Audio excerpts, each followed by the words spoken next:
This is Josiah Plays Lone Wolf, Book 14, The Captives of Kaag. You are the Lone Wolf, Kai Grand Master of Sommerland. After the demise of the Dark Lords of Helgetad, the fearsome city-fortress of Kaag became a refuge for the remains of their broken armies. Defeated and powerless, these minions seemed doomed to live in bitter isolation from the rest of Magnamund. But now a new evil is stirring deep within the dungeons of Kaag. In the Captives of Kaag, you must venture alone into the black heart of Kaag to free your friend from the forces which imprison him against his will. Will you succeed? Or will you and Bandon fall victim to the evil power which commands this fortress of nightmares? Okay, hello, and welcome to another exciting Lone Wolf book. This is the 14th book of the series. I have streamed and recorded the previous 13 books before this. This is the second book in what they call the Grandmaster series. First was just the normal Kai series, then the Magna Kai series, and now the Grandmaster series. You can see the cover art of the original American publication there to the right. That is the version I would have had if I had bought this many of the books back in the old days when I read these as a kid, but I never got this far. I only got to book 11. So we're in all new territory for me. These books were all written by Joe Deaver, and the later books, such as the one we're reading today, were illustrated by Brian Williams.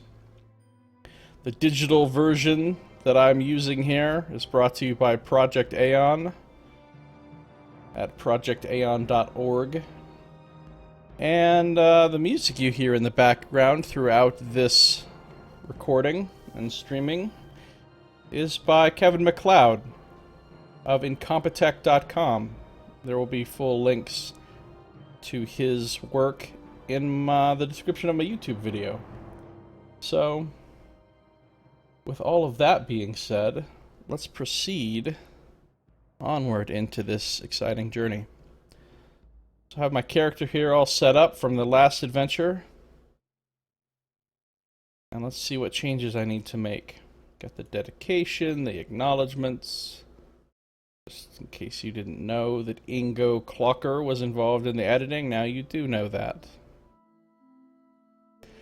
And now we come to the story so far, which I believe will be a very long thing for me to read to you now, as the story so far has gotten longer and longer as these things have gone on. So let's read it. You are Grandmaster Lone Wolf, last of the Kai Lords of Sommerland, and sole survivor of a massacre that wiped out the First Order of your elite warrior caste. It is the year MS 5075, and 25 years have passed since your brave kinsmen perished at the hands of the Dark Lords of Helgetad. These champions of evil, who were sent forth by Nar, the King of the Darkness, to destroy the fertile world of Magnamund, have themselves been destroyed. You vowed to avenge the murder of the Kai, and you kept your pledge, for it was you who brought about their downfall, when alone you infiltrated their foul domain, the Darklands, and caused the destruction of their leader, Archlord Nog, and the seat of his power that was the infernal city of Helgetad. In the wake of their destruction, chaos befell the Darkland armies who, until then, had been poised to conquer all of northern Magnamund. Some factions which were part of this huge army, most notably the barbaric Dracarum, began to fight with the others for control. This disorder quickly escalated into an all-out civil war, which allowed the freeland armies of Magnamund time in which to recover and launch a counter-offensive. Skillfully, their commanders exploited the chaos and secured a swift and total victory over an enemy far superior in numbers. For 5 years now, peace has reigned in Sommerland. Under your direction, the once ruined monastery of the Kai has been thoroughly rebuilt and restored to its former glory, and the task of teaching a second order of Kai warriors the skills and proud traditions of your ancestors is also well underway. The new generation of Kai recruits, all of whom were born during the era of war against the Dark Lords, possesses latent Kai skills, and all show exceptional promise.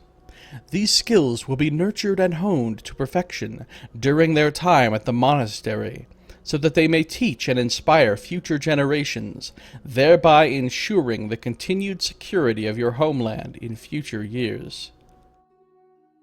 Your attainment of the rank of Kai Grand Master brought with it great rewards. Some, such as the restoration of the Kai and the undying gratitude of your fellow Somlending, could have been anticipated. Yet there have also been rewards which you could not possibly have foreseen. The discovery that within you lay the potential to develop Kai disciplines beyond those of the Magna Kai, which, until now, were thought to be the ultimate that a Kai Master could aspire to, was truly a revelation. Your discovery has inspired you to set out upon a new and previously unknown path in search of the wisdom and power that no Kai Lord before you has ever possessed. In the name of your creator, the god Kai, and for the greater glory of Summerland and the goddess Ashir, you have vowed to reach the very pinnacle of Kai perfection, to attain all of the Grand Master disciplines, and become the first Kai Supreme Master. With diligence and determination, you set about the restoration of the Kai Monastery and organized the training of the Second Order recruits. Your efforts were soon rewarded, and, within the space of 2 short years, the first raw recruits had graduated to become a cadre of gifted Kai Masters, who, in turn, were able to commence the teaching of their skills to subsequent intakes of Kai novices.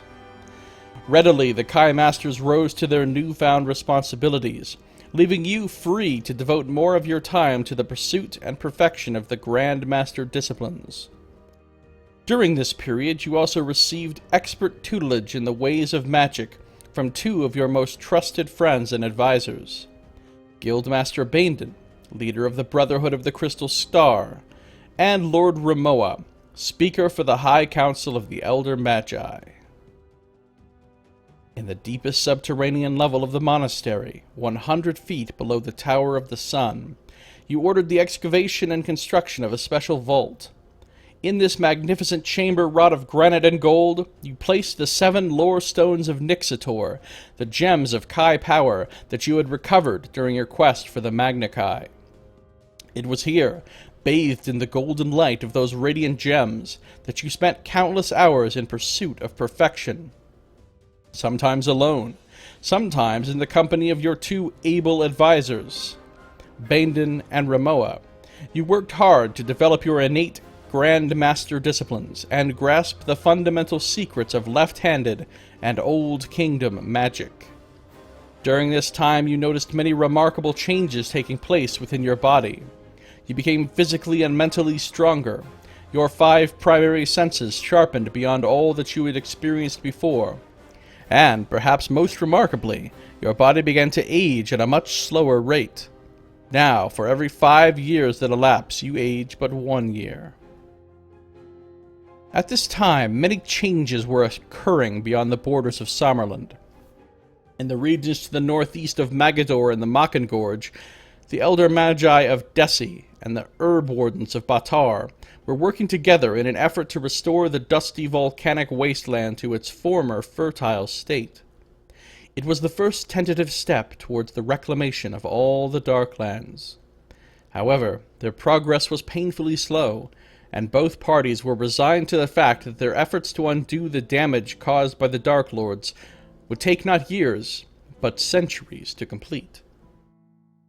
In the far west, the Dracarum had retreated to the homelands and were engaged in a bloody war against the Lencians.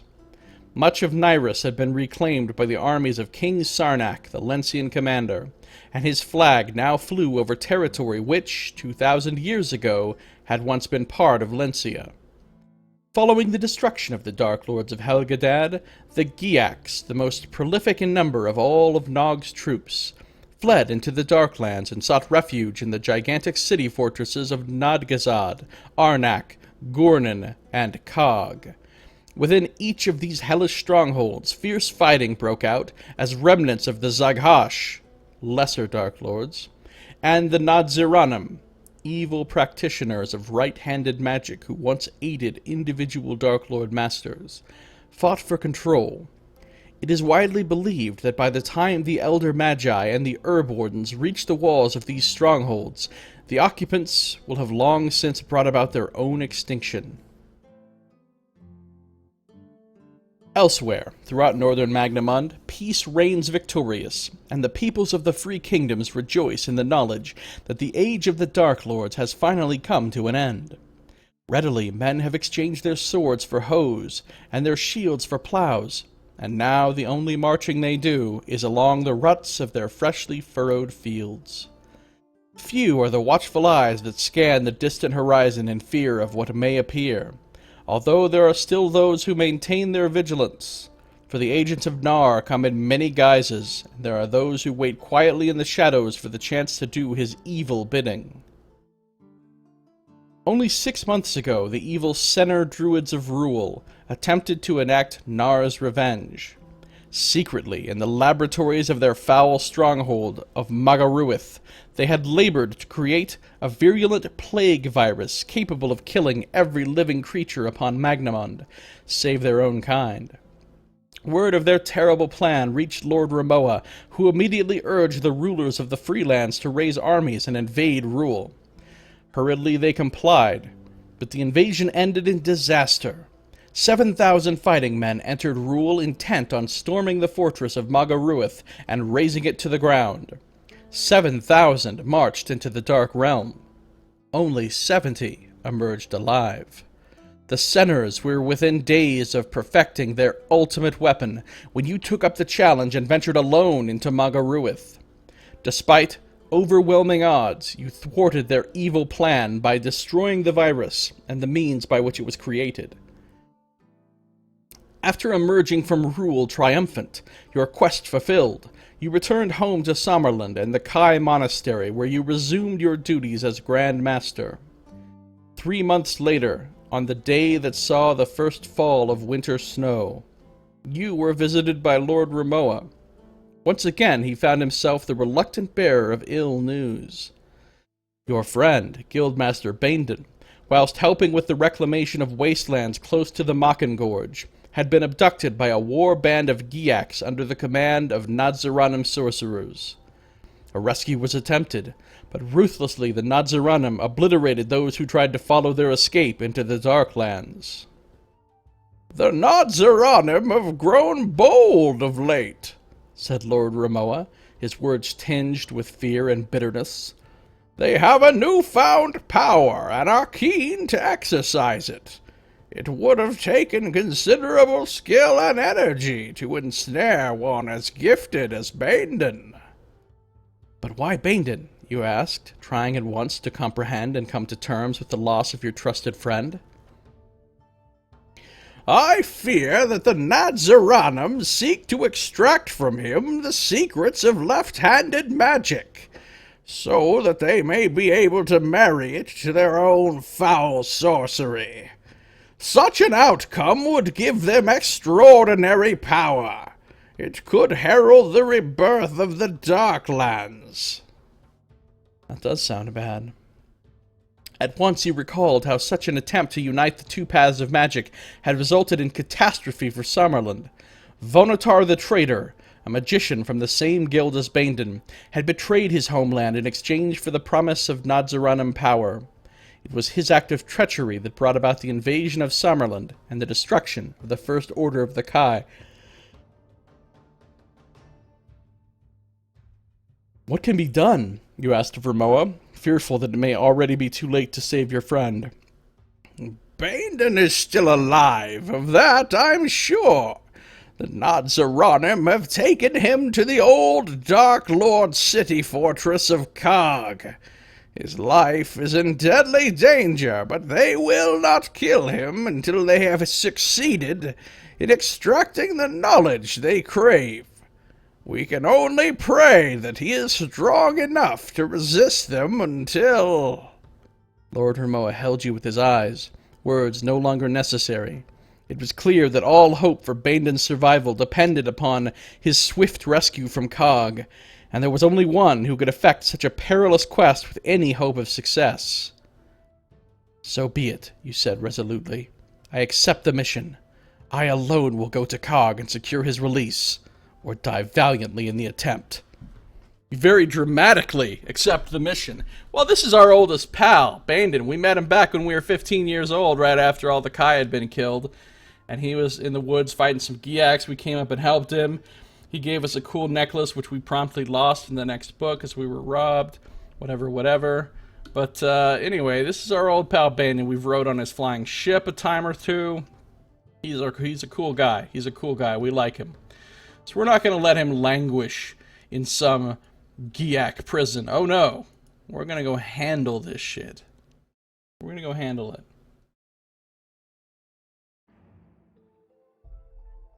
So let's move on. Okay. Game rules, everything here is the same. Carrying forward the same items and so forth. We get some Grandmaster disciplines. Now, because I've completed a Grandmaster book, I get to add an additional discipline. And the one I'm going to add this time is Assimilance. Advanced Invisibility. Grandmasters are able to effect striking changes to their physical appearance, and maintain these changes over a period of a few days. They have also mastered advanced camouflage techniques that make them virtually undetectable in an open landscape. Yep, we're taking Assimilance. And we get to add a little something something. For every Grandmaster discipline you possess in excess of the original 4 disciplines you begin with, the 4 that we got in the last book, you add 1 point to your basic combat skill and 2 points to your basic endurance. So we get to add that right to our base here. Giving us... Wait, this is 2 points. Giving us 50 combat skill and 48 endurance now when using the Summer Sword. Which is pretty awesome. Pretty awesome. So moving forward... Equipment. Before you leave the monastery and journey westwards to Kaag, you take with you a map of the Darklands. Let's check out the map. Map time. We've been to the Darklands before. Let me speak unto the book cover and tell it to hide itself. And it does. Okay, so if we look at the old map here, this is Sommerland, okay? This is the Kai Monastery. This is our home. That's Torin, where the wizards are from, where Bandon's from. Home Guard, the capital of Sommerland, where we had to journey to in the first book. Now, there's Ruinon, where we went down to in book 4. Now, when we journeyed to the Darklands before, we took a ship over here, and the ship crashed somewhere around here or something. And we had to, like, come down through these mountains to Argazad, and then we took this special weird Dark Lord vehicle over to Arnak. I don't remember exactly how it went down, actually. Maybe we took the vehicle from Arnak to Helgedad, and we had to get to... I don't know, whatever. Point is, we went over here to Arnak and Helgedad and all that. Now this time, we're coming in, and we're going to Kaag. There's the reclaimed wasteland that they were trying to make not a wasteland anymore. So I don't know what kind of journey we're going to take here. If we're just going to cross the mountains and go straight to Kaag from the monastery, or if we're going to come around some sort of way. I don't know, but that's the lay of the land, as it were. That is the lay of the land. Pretty cool. You may return unto the screen book cover. Pouch of gold. How much gold? Random number. We got a 7. Add 20. That's 27 gold crowns.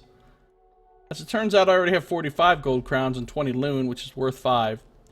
And the most you can carry with you is 50. So I'm going to add those 27 to the gold that I'm storing up at the monastery for future need if required. And I also can take 5 items from the list below. A sword, a bow, a quiver, axe, some meals, a rope, a potion of lomspur. So the quiver comes with 6 arrows. I've only got 5 arrows, so I'm going to refresh my arrows back to 6. And I'm going to take that potion of lomspur.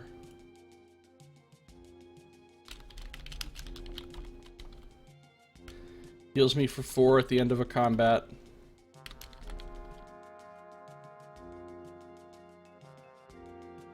And I can actually carry 10 items, not 8, even though I only have 8 slots. So I'm also going to have... I'm going to take 2 of those meals. I'm going to put them right here.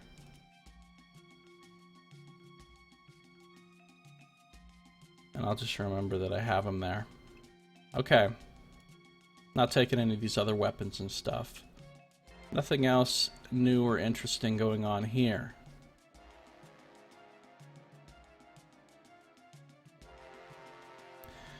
Moving forward, the rules for combat have not changed. Levels of Kaag Grand Mastership. We have now become a Kaag Grand Guardian. That is our new rank. We're no longer a Grand Defender. We skipped these 3 ranks, going from the Magna Kai books to the Grand Master books.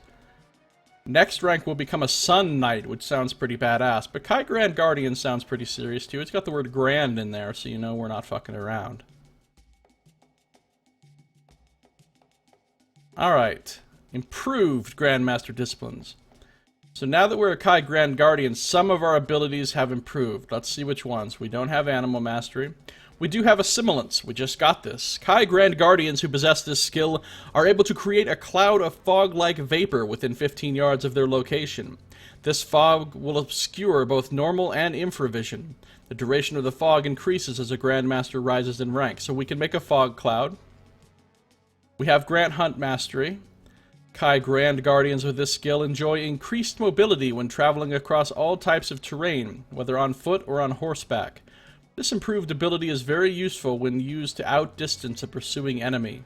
Alright, that's helpful. We don't have Kai Surge, we don't have Kai Scream, we don't have Magi Magic. Flame Shaft sounds pretty cool, though. Alright, moving forward. Grandmaster's Wisdom kind of says the same thing that it says in every book. We're going to move ahead to Section 1, the actual beginning of the adventure proper.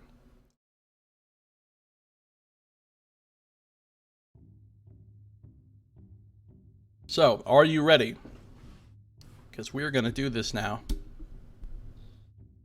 Preparations for the quest take no more than a day to complete. The following morning, shortly before dawn, you and Lord Ramoa leave the Kai Monastery by a secret route, which takes you to a clearing deep in the heart of the Fryland Forest. There awaits the means by which you will travel swiftly to Kaag. Your journey to the Darklands will be made aboard Guildmaster Bandon's airship, the Skyrider. Alright, why didn't we use the Skyrider the last time we went to the Darklands? I've said this before. We could have just Skyridered right the fuck over the mountains. And we didn't for some bizarre reason. But this time we're going to. Apparently we learned from the mistake the last time with taking a boat and how terrible that turned out. As always. This magical craft has borne you on many quests to distant lands, yet never before without your friend and companion at its helm. Now, in his absence, the stewardship of the Skyrider has passed to its bosun, Nolrim of Bor. He's a nice dwarf fellow we've met before. There's the Skyrider. Has some sails. It's in the sky, presumably. "Welcome aboard, Grandmaster," says Nolrim, proud to be serving under your command. You clasp his strong hand in friendship, and compliment him and the crew for the pristine condition of their craft. There is no doubting that he and his company of dwarves are sorely grieved by the absence of their captain, yet they have not allowed their anguish to give way to hopelessness or despair. These sturdy warriors are renowned for their formidable fighting spirit, and you know they willingly risk their lives to help you rescue Bandon from the minions of darkness. Soon the frost-laden fir trees are receding beneath the Sky Rider's bow as Nolrim steers a westward course through the grey, snow-capped peaks of the Dern Crag Mountains.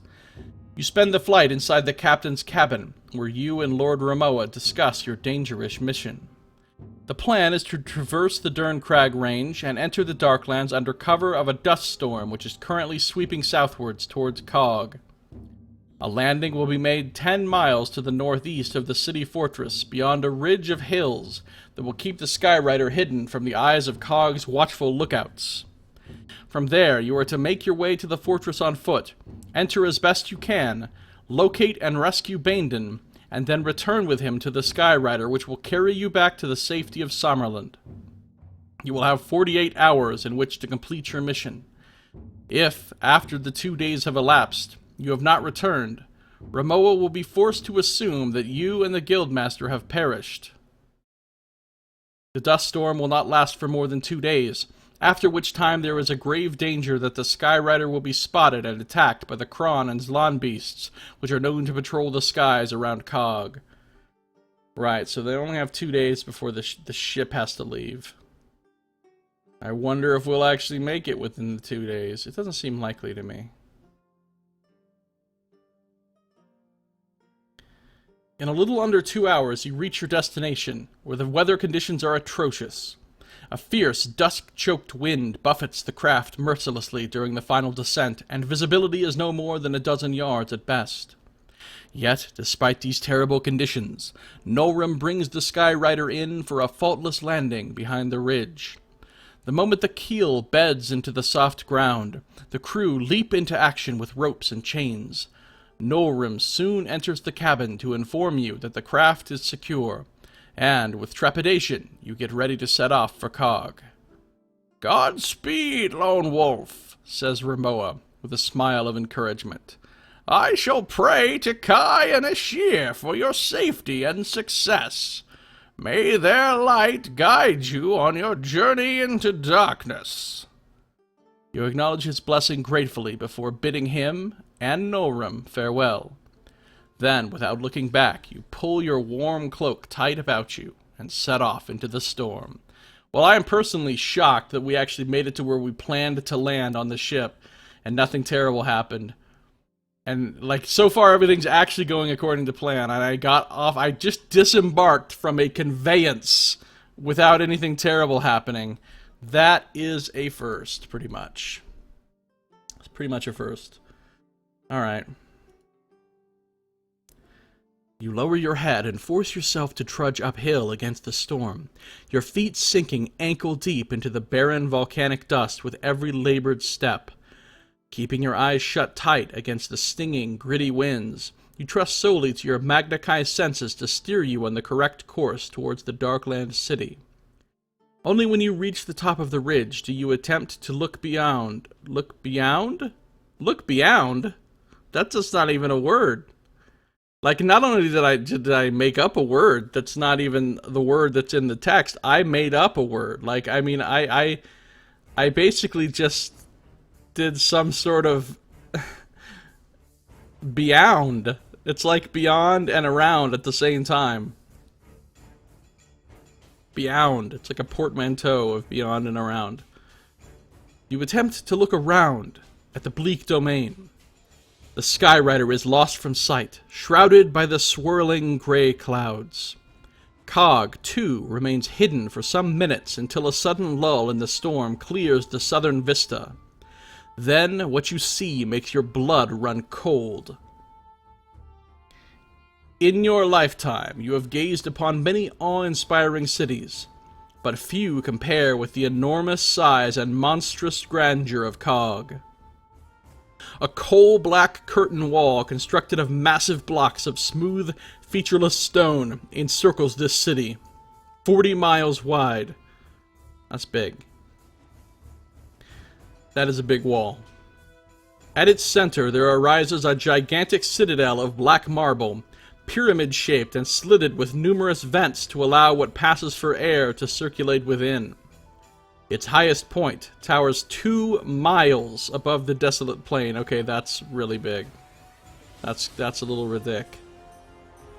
Thunder booms and streaks of blue-white lightning earth themselves against its walls, drawn from the rolling storm clouds gathered menacingly overhead. There's an illustration that doesn't really look a whole lot like what was just described to us, but it's certainly intimidating looking nonetheless. Forbidding, one might call it. Imposing. At first, the fortress seems wholly impregnable. It's on the pill. Then you notice that the outer wall is not entirely intact. Illuminated by the infrequent electrical flashes, you see that a vast section of the battlements, close to the north gate, have collapsed. Also, away to the east, a mile-long section has fallen outwards to litter the plain with huge black cubes of stone. You are surprised to note that no attempt has been made to repair these breaches, and, consequently, access to the city could be effected at either place with relative ease. So we have vast section of the battlements close to the north gate have collapsed, or a very large mile-long section to the east. This wall has just fallen away. I think going through the east wall sounds like it would be less secured because the north wall is a smaller breach and it's close to the gate, right? So presumably there'll be more eyes on that than the mile-long section on the east wall. So let's go through the east wall breach, and hopefully that turns out to be a wise decision. Drawing on your inner strength to quell your fears of what may lie ahead, you descend the ridge and approach the great, frowning bastions of Kaag. Through the swirling dust, you see a pitted road which leads to the east gate. Its storm-blown surface is littered with corpses, bleached bones, rusted weapons, and armor. Crab-like scavengers scuttle among the debris, fighting for scraps to feed their young, which nest in thousands of empty Giak skulls half buried in the ground. So they've been fighting significantly amongst themselves, apparently. Shielded from detection by the storm and your Kai skills, you reach the breached east wall unobserved. Swiftly, you climb over the rubble, which is heaped between the huge cubes of marble that were once part of this section of Kaag's curtain wall, and find yourself in a street lined with decaying halls and slum dwellings. A dun pall of choking smoke hovers above this quarter, which reeks of iron and sulfur. Moving among the ruins, you see a ragged group of Giaks, led by a Gorgaz, clad in a shirt of mail. They halt for a few moments, and then the Gorgaz hisses an order and they continue at a lumbering pace, heading south. You notice that their tattered blue-green uniforms all bear the emblem of a broken skull. I can follow them, or I can avoid them by heading in the opposite direction.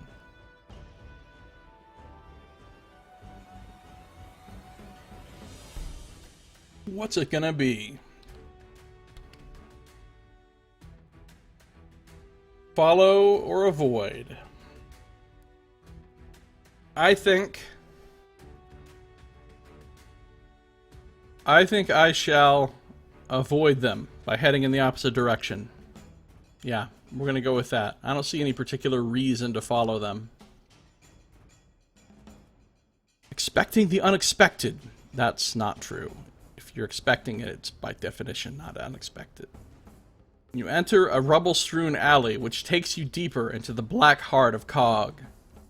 A mile later, you reach a broader street, partially submerged by brackish, ankle-deep slime. Turning around, going the other way. I'm not walking through ankle-deep slime. Slime. I mean, it's not just like gross water. It's slime. What is this slime? Do I want to know? Beyond it, at a deserted square, you see a tangle of rusty iron pipes spilling out from a circular shaft in the ground. Jets of steam hiss skywards from 1,000 tiny cracks in these corroded conduits. Nearby, in the ruins, a guttering fire casts an eerie yellow light over the area. Shadows play upon the surrounding walls, cast not only by the fire, but also by the winged crawn which swoop back and forth across this square, dousing themselves in the jets of scalding hot steam. So they're taking a shower. They're just some crawn trying to get clean. I'm not gonna hate. You are watching the Kron diving and twisting above the rooftops when suddenly your Magnakai sense of divination alerts you to imminent danger. You can sense the approach of a hostile creature, one which is using its psychic power to scan the surrounding area. Avoid the creature by entering one of the ruined buildings, or hurry away from the square. Well, the ruined building doesn't seem like a very good idea, because you go in there and the thing detects you anyway because it's scanning with psychic power, so I'm sure the walls of the buildings aren't really going to matter. Seems like hurrying away from the square seems like a good idea, except I'm kind of curious about this square and want to check it out and want to see what this creature is, so if I just hurry away, then I don't get to find out what's going on here. So it's kind of a toss-up.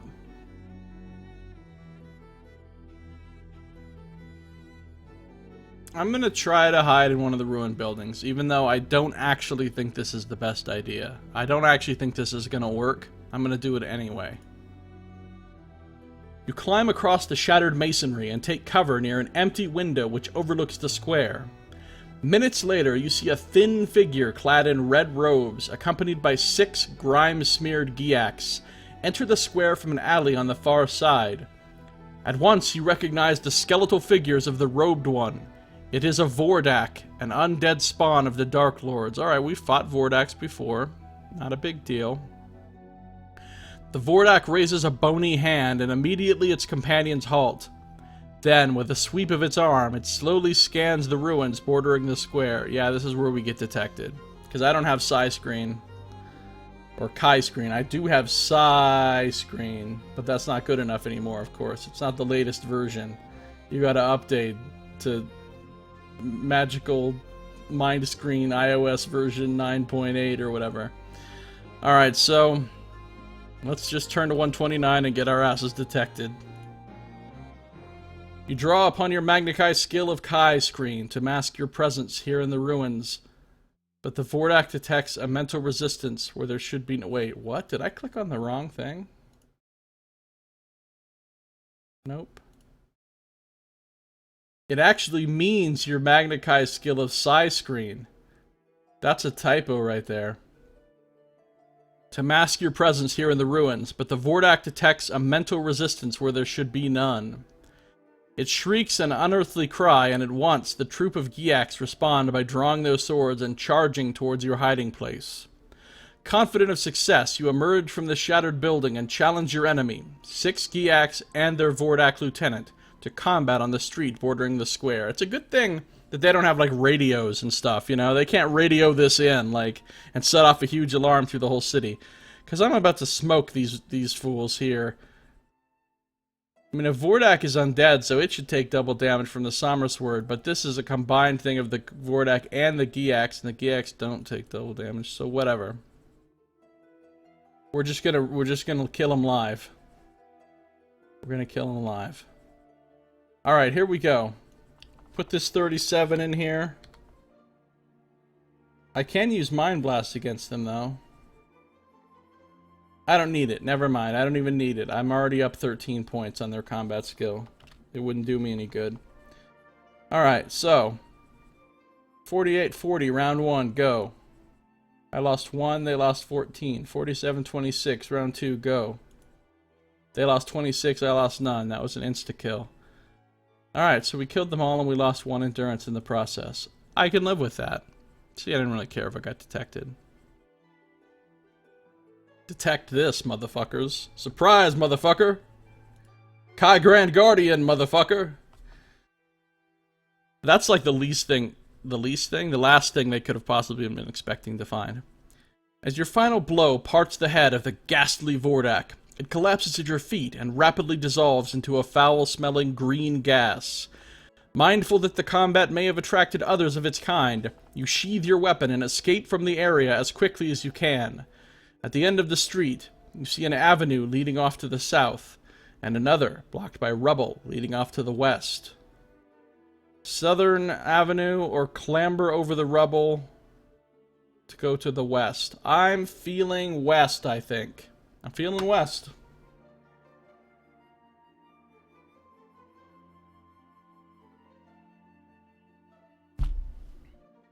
I'm rolling like Kanye. Going west.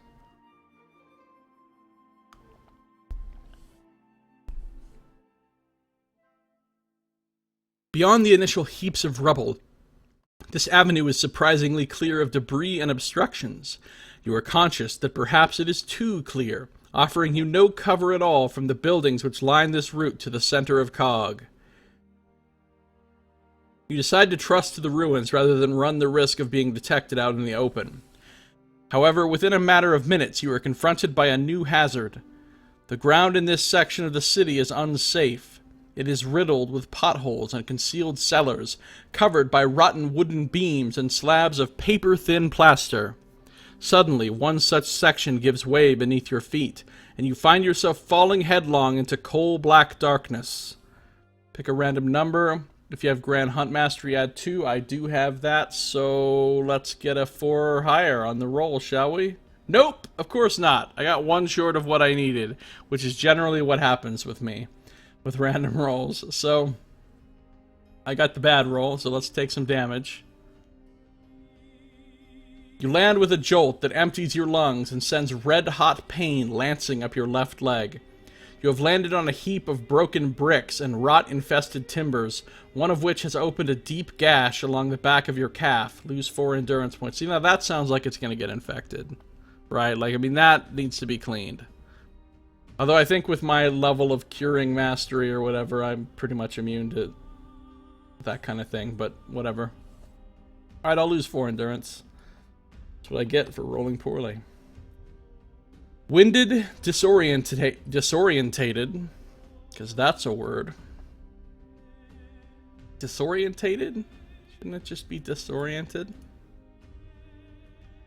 Disorientate. Another term for disorient. It's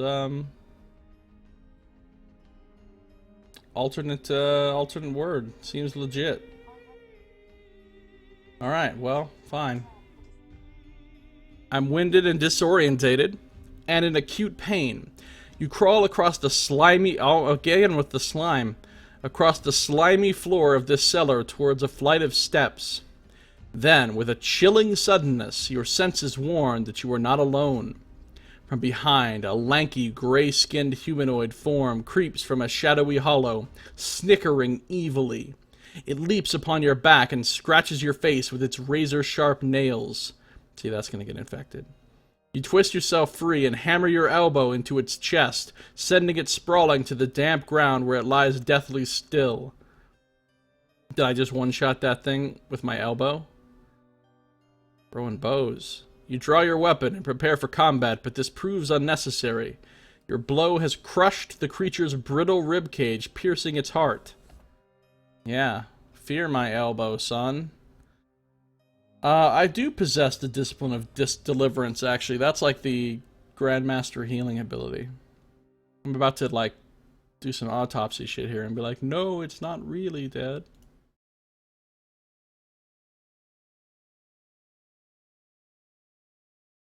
At once, you sense that the ghoulish creature has infected you with a virulent virus. Yeah, I told you it was going to get infected. Which passed into your body the moment it scratched your face. Hurriedly, you draw on the healing power of your Grandmaster discipline and cause an army of antibodies to be released into your bloodstream to counter the insidious virus. You feel your temperature rise as the antibodies battle to clear your blood, and within a few minutes, this battle is won. The use of your discipline costs you 3 endurance points, but it saves you from an otherwise grisly death. But are you telling me that if I didn't have this, I would just die? And if I didn't have Edie Herb? No, all kinds of stuff would happen, but it would be bad. Alright, I have Deliverance. Endurance is going to go down to 42 piece. Once you've fully recovered, you check your equipment before climbing the steps which lead out of this grim cellar. Yeah, that place was no fun. Eventually, you clear this section of the city, and find yourself in the midst of a once grand building which now lies derelict. Through one of its shattered windows, you look out upon a concourse littered with more than a dozen dead Giak. Their posture and the nature of their wounds tell of a savage street battle fought here within the last few hours. Perched on nearby rooftops are a flock of vulture-like birds, cawing delightedly, their bellies distended by a surfeit of giak meat. Oh. The distant clang and clash of steel tell you that the fighting is not over. It has simply moved on. The noise prompts you to stay crouched in the ruins whilst you consider your next course of action. From this position, you survey the street and notice a narrow stairway directly opposite, which leads down to a crypt door. You focus on the dark portal and sense at once that it is open and unguarded. Oh yeah, going in that crypt seems like a great idea. A brilliant plan. Like, why would I, like, it's ridiculous to go in that crypt. Completely ridiculous, and yet I'm going. Because I always investigate shit. Going in the crypt. Going back to Cali. Once the coast is clear, you run across the street and down the short flight of stone steps leading to the crypt door. Hurriedly, you press your shoulder to the cold iron, and the portal creaks open to reveal a cramped, rough-walled chamber, dominated by a massive wooden chair, its back mostly destroyed by fire. Through the blackened timbers, you see a moldy tapestry covering part of the rear wall. The crypt is otherwise empty. If you have telenosis, and grand pathsmanship, turn to 93. I do have both of those. Oh, I'm feeling so smart right now. Feeling so smart. Let me tell you, let me guess. There's a hidden thing behind the fucking tapestry, and I had to have some Grandmaster shit to figure that out. Like me, just Josiah sitting here in my fucking apartment, in my underwear playing a game, could figure out there's some shit behind that tapestry, and I don't have Grandmaster disciplines of anything. So don't act like I just solved some kind of fucking mystery if there's something behind that tapestry. It's acting like I just solved some kind of mystery.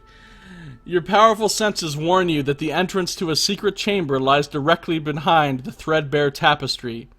Nobody could have figured that out without some Grandmaster senses. You sense also that this concealed place harbors a magical being who, at present, is unaware that you have entered the crypt.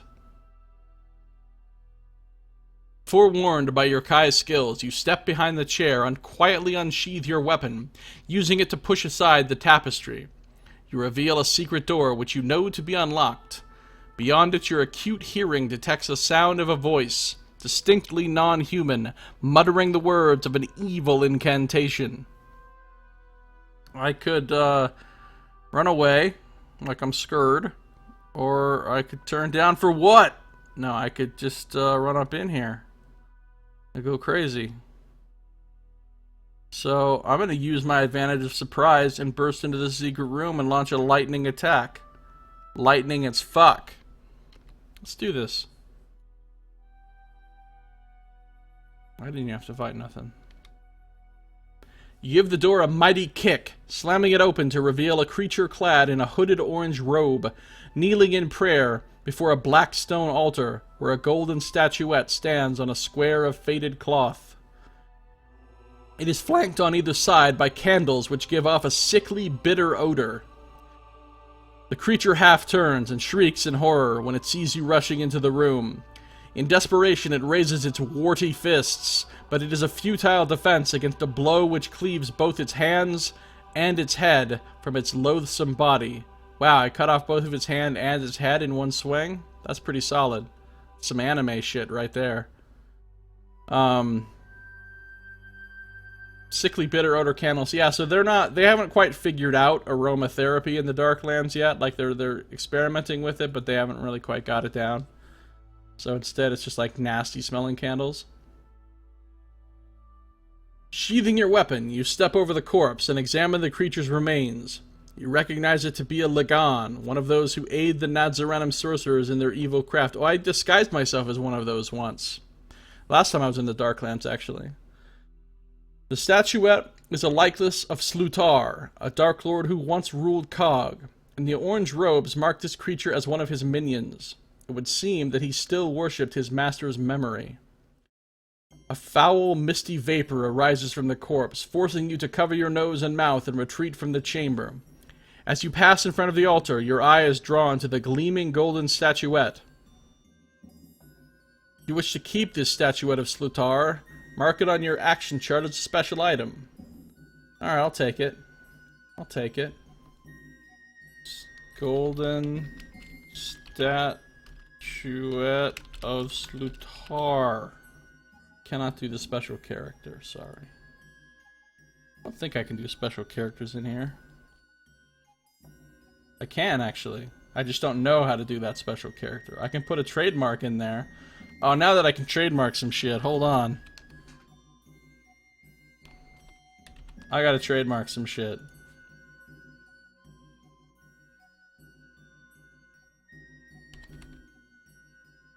Maybe not the summer sword. And the blanket. That's Alt 0153 in case you're wondering. Yep. That's the only special character I know how to do. Alright.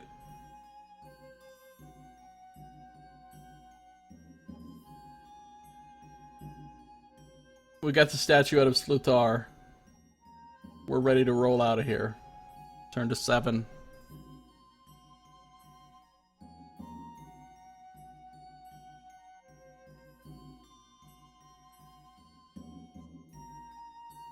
It takes an extraordinary effort to open the crypt door, but you do not allow it to defeat you. Soon you have forced it open sufficiently for you to be able to squeeze through the gap and escape. Reduce your current endurance point score by 3 because of the exertion required to open the door. Alright, I'm going to heal myself for 1 entering this passage. Then I'm going to lose 3. So I'll be down to 44. You climb the short flight of steps to the street above and survey the surrounding ruins. When you are satisfied that it is safe to continue, you run to a neighboring ruin where you stop to catch your breath. Unless you possess Grand Hunt Mastery, which I do, you must now eat a meal. Nope. I hunted up some, like, crazy Dark Lord womp rats or something and ate them while I was here. They're better than they sound. Alright, let's continue. Your rest is disturbed by the sudden arrival in the plaza of a score of battle-weary Giaks, some Drakarim, and a Gorgaz who is nursing a wounded arm. You watch them and make camp and notice that they are so fatigued that they neglect to post any sentries. I should just go slaughter all of them. The pall of smoke which has covered this section of the city begins to thin out, and in the middle distance you can see the base of the great Citadel. It is a truly awesome sight. A pyramid of jet black stone which rises to a needle-sharp peak more than 10,000 feet above the streets of Kaag. That is pretty ridiculous. 10,000 feet is pretty ludicrous. Like, yeah. That's crazy high. Soon a rickety wooden cart, drawn by 2 ugly ox-like creatures in harness, trundles into the plaza. It halts, and its Giak driver pulls back the tarpaulin which is covering its cargo, revealing haunches of gray-green meat stacked in a pile. Ooh, haunches of random meat. I guess it's Giak meat, right? They're eating Giak meat? Soylent gray-green is made of Giak! Unceremoniously, he tosses them to the exhausted soldiers, who devour them with obvious relish. It is an unwholesome sight, made even more so when you realize that what they are eating is freshly slaughtered Giak meat. Wow. They're living the dream up in here. Alright. Heal myself a bit more. The troops have almost finished their grisly meal when a figure, clad in flowing gray robes and a helm of brightly polished steel, swoops down from out of the brooding sky upon the back of a zlan beast. He screams orders to the Gorgaz, who immediately responds by cursing and slapping his tired troops into line. The Grey Rider berates the sorry-looking squad before finally taking to the skies once more. Stung into action by his harsh words, the Gorgaz officer leads his unit away at the double. The Gorgaz has got his feelings hurt. He's walking away looking all sad. Curiosity prompts you to follow them, although you take care to remain hidden from view. They zigzag through a maze of back streets before arriving at the approach road to a large hall. Here, a pitched battle is taking place between two warring factions. One side wearing uniforms of orange cloth, those would probably be followers of Slutar, the other clad in blue-green. And this must be their two symbols. One, we saw some fools earlier with a broken skull symbol, so this must be the same broken skull, whereas the others are the scythe crew. Scythe crew and the broken skull crew. But which is which?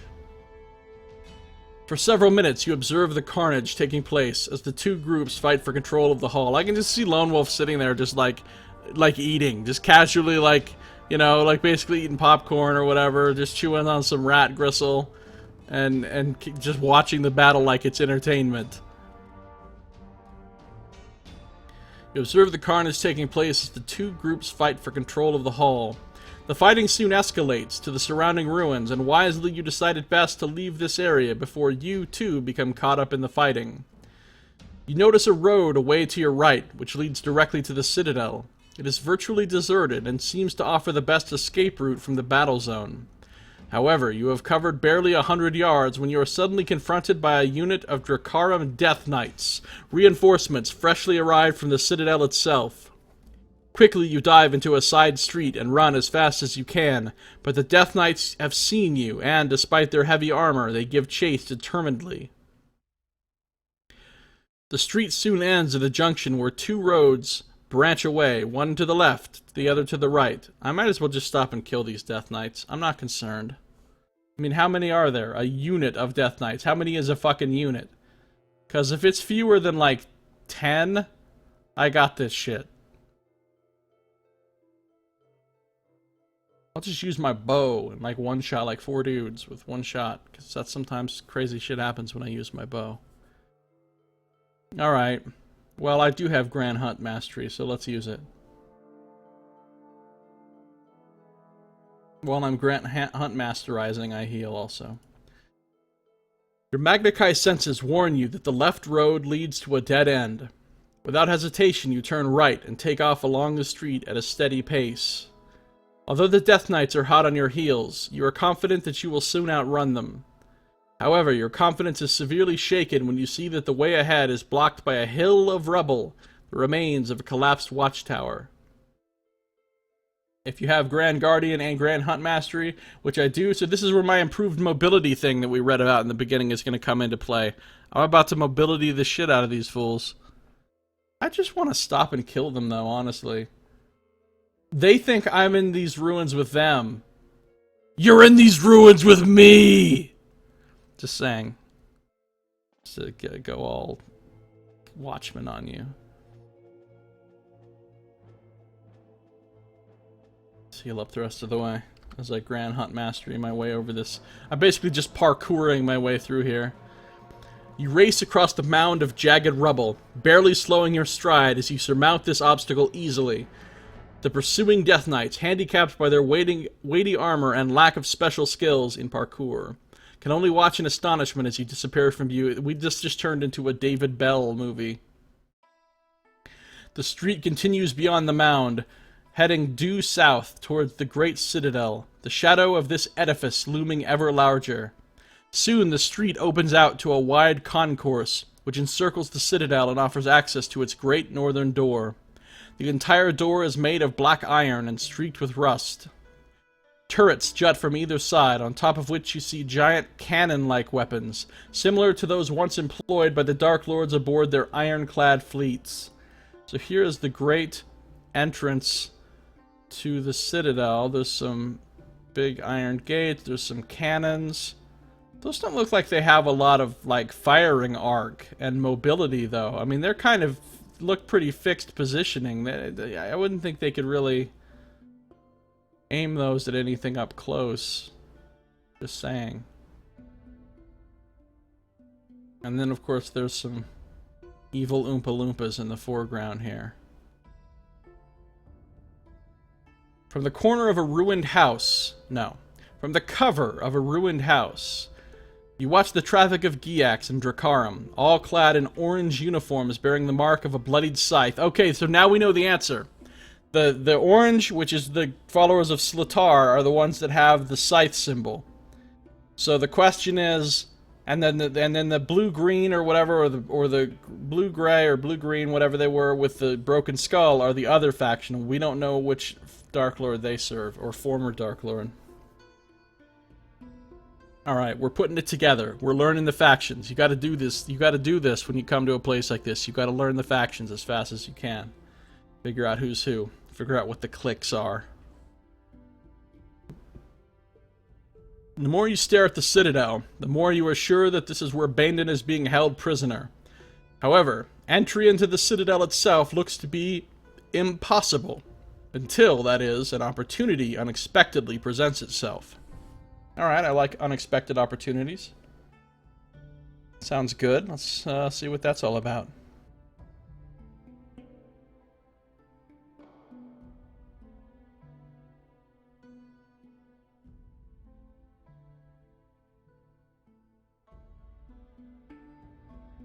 Suspense!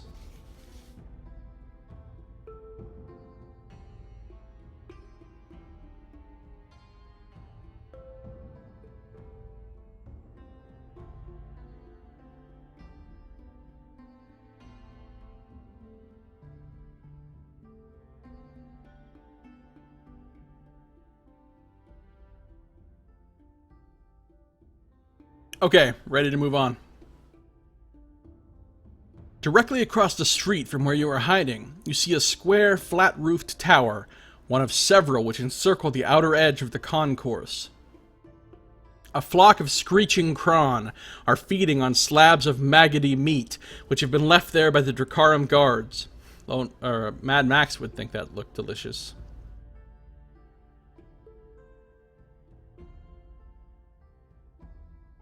Once they have eaten their fill, they take to the air and return to their cave-like pens, located high up on the Citadel's outer wall. Some of the returning cron are ridden by Dracarum and other guards who steer their mounts towards landing platforms which jut like great steel tongues from the entrances to the pens. It occurs to you that if you were able to mount one of the feeding cron, you could attempt to enter the Citadel by the very same route. Okay, we've stolen a cron before. We've done this before, Grand Theft Cron. Emboldened by your plan, you resolve to put it into action. Patiently you survey the feeding tower opposite and note that there are two ways to gain access to its roof. You could climb a staircase that runs directly from the street to the roof, or you could attempt to scale its wall. Well, I have super parkour skills, so let's just scale the wall like we give no fucks. Yes, I have grand pathsmanship. What am I, some kind of noob? I'm a Kai Grand Guardian, son. Let's do this. Let's scale some wall. Your senses warn you that the tower stairs, though they look empty, are in fact guarded by Dracarum stationed inside the tower. They offer the most convenient route to the roof, but it could also be the most perilous. Perilous for them. So, I could climb the wall, or I could just go chop up some Dracarum. This is the book trying to tell you, though. Hey, motherfucker. We're warning you, don't do it. If you decide to be recalcitrant, turn to 312. No, I'll climb the wall, because that was my original idea anyway.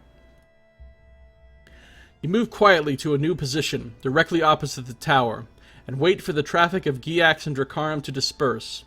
The street is soon empty, and you get ready to make your move. You sprint across the now empty street and crouch at the base of the tower wall. The brick surface is plastered with powdery gray cement, and as you look up at the roof 20 feet above, you steel yourself for what could prove to be a difficult climb. Pick a random number if you have a rope. Yes, I have a rope. And if you have Grand Hunt Mastery, add 2. So I get to add a total of 3 to my number. Let's get a 4 or higher. Boom. I got a 2. Of course I didn't get a 4 or higher. But, because 3 or less is probably insta-death. Yeah, it is. But, because I get to add this 3, I get a 4 to 6, and I'm probably just going to take damage. When you are less than 5 feet from the roof, a part of the surface cement crumbles beneath your fingers. Desperately, you throw your arms wide, seeking new purchase, and only just manage to prevent yourself from falling backwards to the street below. This close call leaves your hands skinned and bleeding. Lose 2 endurance points. Ouch. Determinedly, you haul yourself up the remaining few feet and take firm hold of the tower parapet. Heal. You pull yourself over the parapet, only to be confronted immediately by a Dracarum guard. Unbeknown to you, he has been sitting on the tower roof, quietly watching the spectacle of the feeding Kron. He grabs you by the throat and attempts to throw you off the tower. You counter this clumsy attack easily by turning his hand aside and grabbing hold of his battle tunic. A swift twist of your body sends him sailing over your shoulder to land head first in the street below. Insert Wilhelm scream. The guard, his neck broken, is no longer a threat to anyone, so you turn your attention to the 5 Kron which are feeding on the roof. Gingerly you approach them, hoping not to startle them into flight, but the commotion and your presence has made them very uneasy. No, I don't have animal mastery, but fuck you, I have animal control from Magna Chi. That doesn't count for nothing? No, of course it doesn't. No, I don't have animal mastery. I don't have calm your shit Kron ability.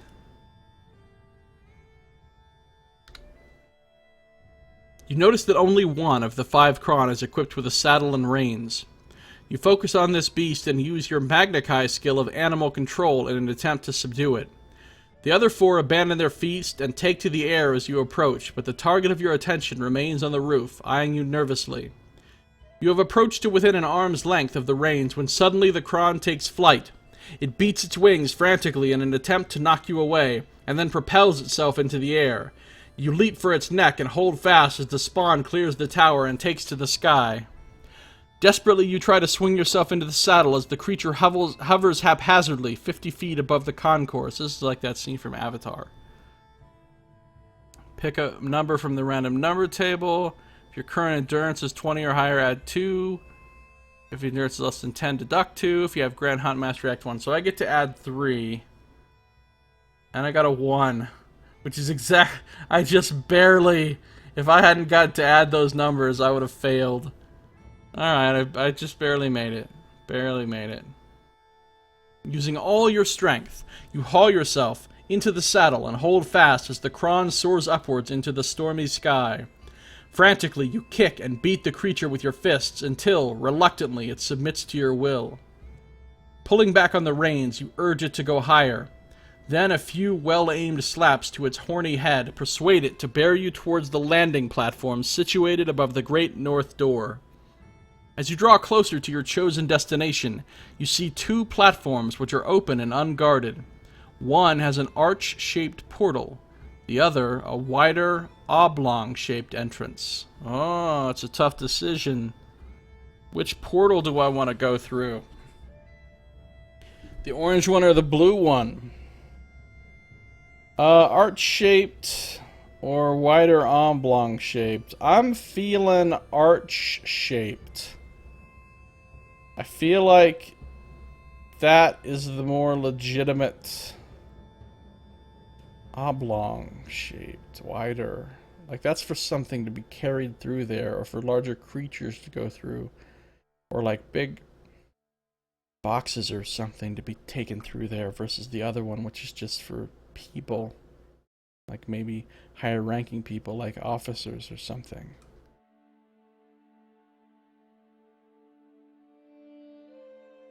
We're going arch-shaped. As the Kron glides towards the semicircular platform, you swing one leg over its neck and get ready to leap from the saddle the moment it lands. With cat-like agility, you jump the last remaining few feet onto the platform and run through the open archway. 2 Dracarum Kron handlers suddenly appear before you, but your quick wits and Kai camouflage skills keep you from being seen. As the handlers walk out onto the platform to tend to the screeching Kron, you run towards the rear of the pen where a spiral staircase leads off to levels above and below. Oh, do I want to go above or below? Below seems like it would be most likely to lead to dungeons. which is where captives would most likely be kept. But he's a special captive, so they might have him in a whole different area that's not the dungeons. In fact, he's being held by the sorcerers who are trying to extract his magic, and they would probably have something up higher in the tower, you know, so they could look at the skies for their wizardry or some shit. I don't know. I'm going up. We're going up. The stairs ascend to a chamber lined with wooden racks covered with saddlery, lances, tack, and all manner of cron kit. A single Drakkar occupies this musty room. He is asleep on a chair near to a window which overlooks a landing platform in the city far below. You are tempted to take hold of the snoring guard and force him to tell you where Bandon is being held, but you daren't risk being detected. If the guard should raise the alarm, your chances of finding and rescuing your friend will be greatly reduced. Yeah, raising the alarm sounds bad. I do not have Kai Alchemy, no. Can I just, like, push him out the window? Can I just run up and defenestrate this dude? After some deliberation, you decide to let the Drakkar sleep on undisturbed. Let sleeping Drakkars lie. You climb the stairs and emerge in the center of a hall on the level above. This vault-like room contains a wealth of grim exhibits, hung upon the walls and displayed in glass-fronted cases. The skulls of rare creatures are displayed beside tanned hides and jewel-encrusted bones. One item in particular catches your eye. It is a statuette, fashioned in the likeness of Dark Lord Zagarna. I will keep the statuette of Zagarna. Yeah. I will. I will. Boom. Statuette of Zagarna. Trademark. Now I have two statuettes. So maybe the Broken Skull crew is the Zagarna crew. Whereas the Scythe crew are the Slutar crew. I don't know. Keeping it though, in case I need to do some kind of puzzle with statuettes later. I mean, you always keep everything, right? I mean, come on. You ascend several levels of the Citadel, by slope and stair, until you reach a vast hall festooned with icy stalactites. In the dim distance, you see the yellowy glow of a warmer chamber, and you hurry towards it, taking care not to slip on the treacherous, frost-covered floor. You are near the center of this chamber when the temperature drops dramatically.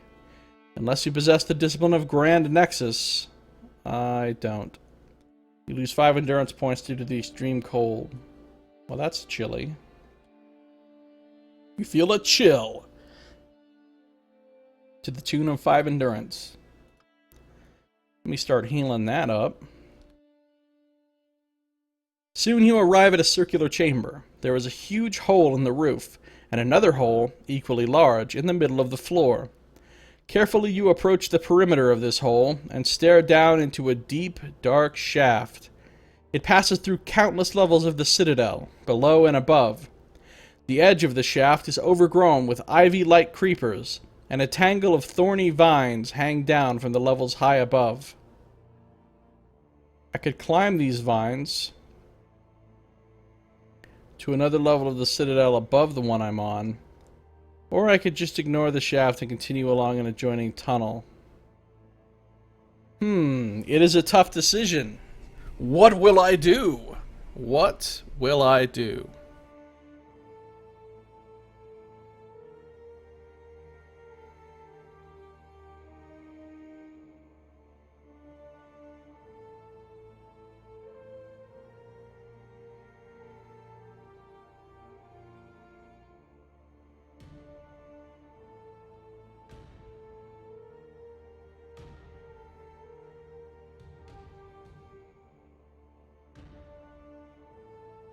Well, I think I'm going to climb some vines.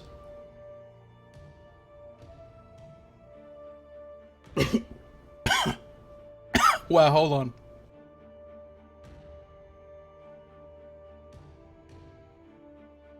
I just tried to drink some water and fucking failed.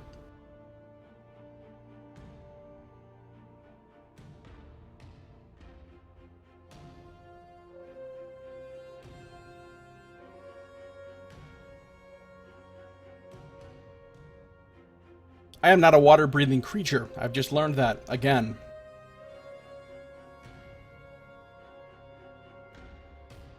It's actually kind of amazing how often I fuck up drinking water. Like, you would think drinking water would be a pretty easy task, especially all the years I've had to practice it. But nope, I fuck it up. I fuck it up. Alright, let's climb some vines.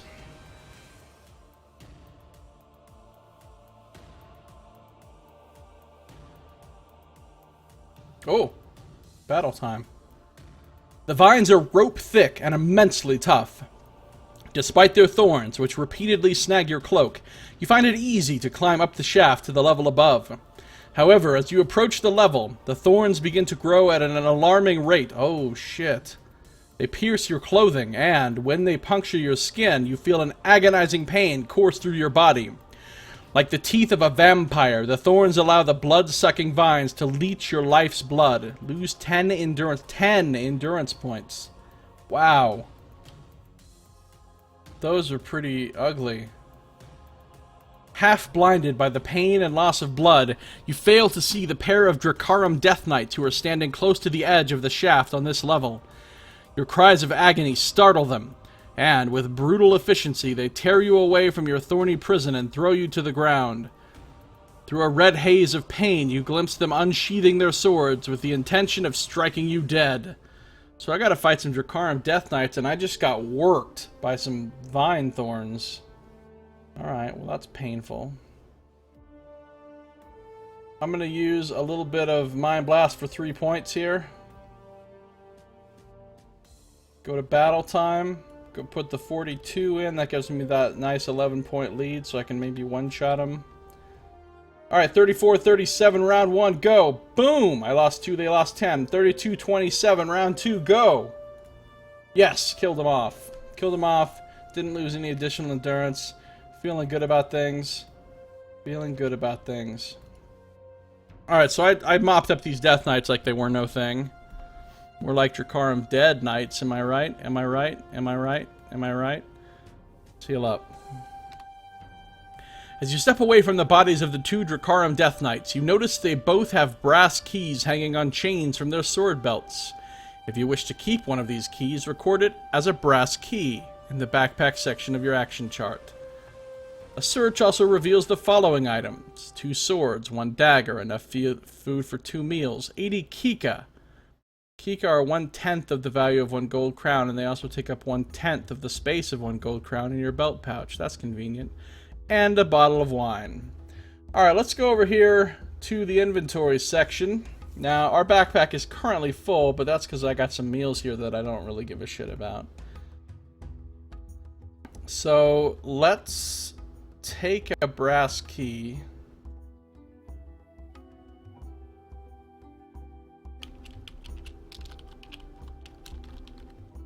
Brass key, that funky key. Yeah, that's a little, yeah.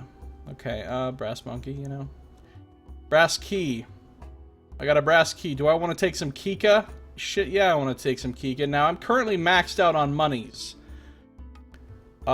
Which means to take some kika, I need to drop some crowns, which I'm willing to do. I'm willing to do. First of all, 10 kika equals 1 gold crown. So let's say I'm gonna take...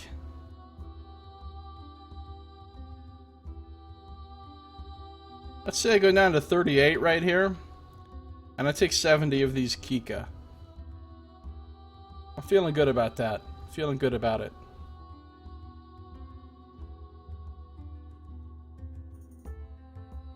Do I want to take a bottle of wine?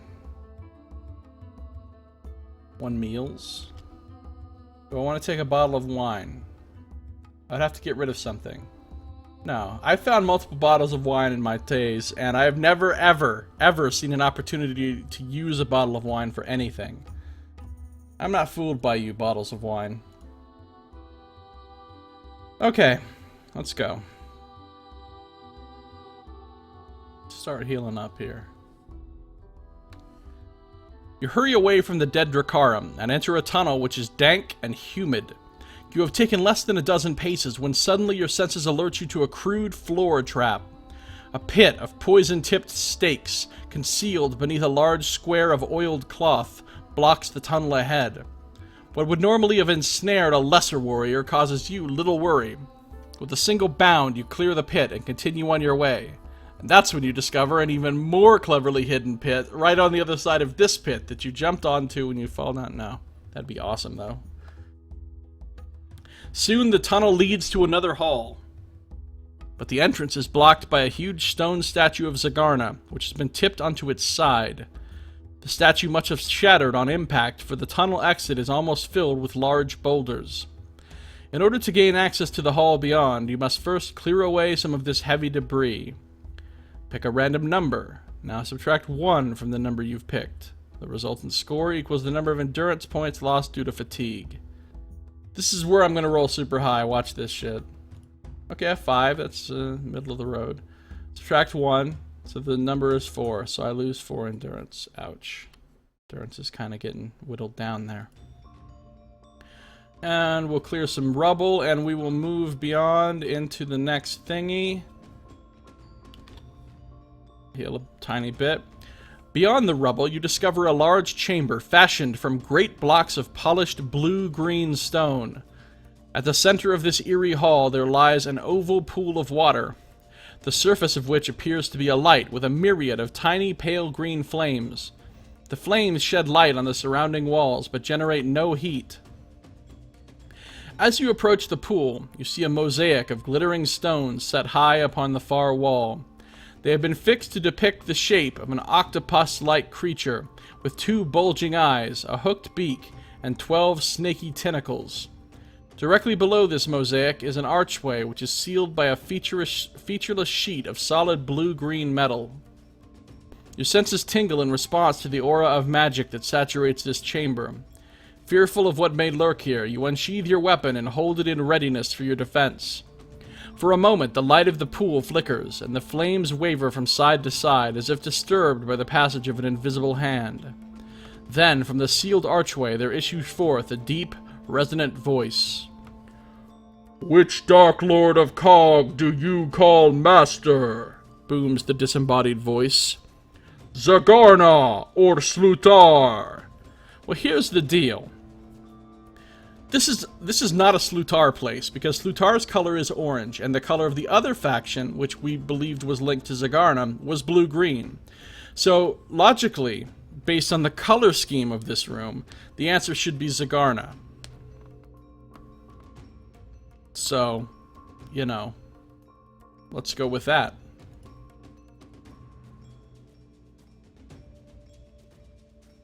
"Very well, minion of Zagarna," rumbles the voice. "Display proof of your allegiance to your master, and you shall be allowed to pass beyond this chamber." The echoing voice has barely faded when suddenly the tiny flames of the pool are transformed into 100 roaring jets of white fire. A wave of searing heat forces you to retreat from the pool's edge, and as you cower behind the protection of your cloak, you try to think of a way to satisfy the voice's command. I do have a statuette of Zagarna, actually. It's right here.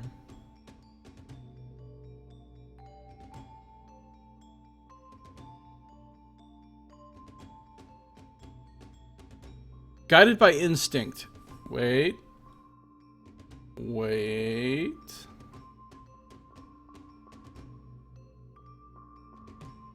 Heal. Guided by instinct, you hurriedly retrieve the statuette from your backpack and hold it high above your head. Instantly the flames subside, and as the terrible heat dissipates, you hear the voice boom out once more. "Very well, loyal acolyte," it says in an almost condescending tone. "You may pass." With a hiss of escaping air, the solid blue-green metal door slides open to reveal a dark tunnel leading away from the chamber. Eager to continue your search for your captive friend Bandon without further delay, you slip the statuette into your backpack and hurry through the archway into the darkness beyond. Yay. Da-na-na-na. The dark tunnel descends to a titanic circular hall, which is lit by a lava-filled vent at its center. Tunnels radiate from this hall in every direction, like the spokes of an infernal wheel, their destinations mere pinpoints of flame in the far distance. The air here is thick and cloying. It is choked by sulfur and other foul discharges of noisy engines located deep in the bowels of Kaag. The pressure of this tainted atmosphere is forever changing, causing you momentarily to lose your balance and stumble when first you enter the central hall. There is a hell of a scary Titanic Colossus thing. Before you, astride the vent, a colossal idol looms up against the crimson light, like some supernatural giant forged of steel and stone. Warily you pass beside one of its huge taloned feet, half expecting it to animate suddenly and come crashing down upon you as if you were a lowly insect.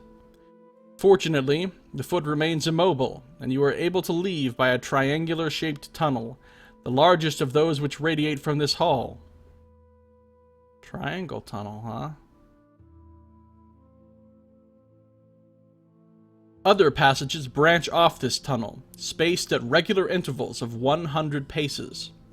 You detect movement taking place in several of these sub-tunnels, and when at last your natural curiosity prompts you to stop and observe one, using your Magnikai skills to magnify your vision, you detect that it is occupied by Nadziranim. These mysterious sorcerers are gifted in the black arts of right-handed magic, and, before their demise, they slavishly assisted the Dark Lords of Helgadad. These particular Nadziranim are busy at slime-filled vats, engaged in the harvesting of Giak spawn, a process that at first fascinates them, rapidly repulses you. Oh, a process that at first fascinates, then rapidly repulses you. Sickened by what you have seen, you hurry away towards a distant junction where a narrower tunnel crosses from left to right. As you approach the junction, you feel the skin on your arms and the nape of your neck tingle with a premonition of peril. The sensation soon passes, but you are left with an awareness that a greater danger,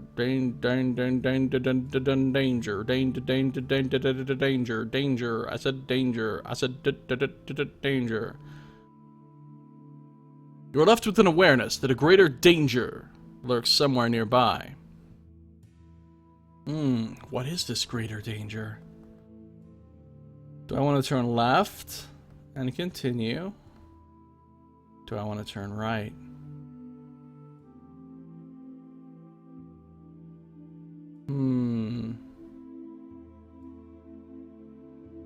I'm gonna turn right. The further you explore along this tunnel, so the sense of impending doom becomes greater. Although the plain gray walls, ceiling, and floor of this passage appear featureless and ordinary, you are soon brought to a halt by the overwhelming presentiment of danger. Instinctively you reach for your weapon, but before your hand tightens around it, a slick, syrupy sound draws your eyes to the arched ceiling above. Fear stabs like an ice-cold spike in your heart when you see 3 jelly-like discs peel away from the roof and come plummeting down towards your head. Each of the rubbery discs has 2 sets of snake-like fangs which trail sticky yellow venom. At once you recognize these deadly creatures. They are Plok, live instruments of assassination employed by the Nadziranim. Desperate to avoid their venomous fangs, you hurl yourself backwards and crash heavily to the ground. Breathlessly, you unsheathe your weapon and get ready to defend yourself as the loathsome Plok bounce off the floor and come arcing through the air towards your chest. Plok coming at me. Alright. They're immune to all forms of psychic attack. Let us do this. How about skill 39? That gives me that fat 11-point benefit. Let's one-shot these things. Here we go. 34-20, round 1, go. Boom! One-shotted. Thank you. They just got plocked up. The Plok thickens. Music stopped. Why did the music stop? The day the music died. Oh, it's back. Okay. All right. So let's move forward with our lives after we just fucked up some plot. I won. I continue to heal. To healify.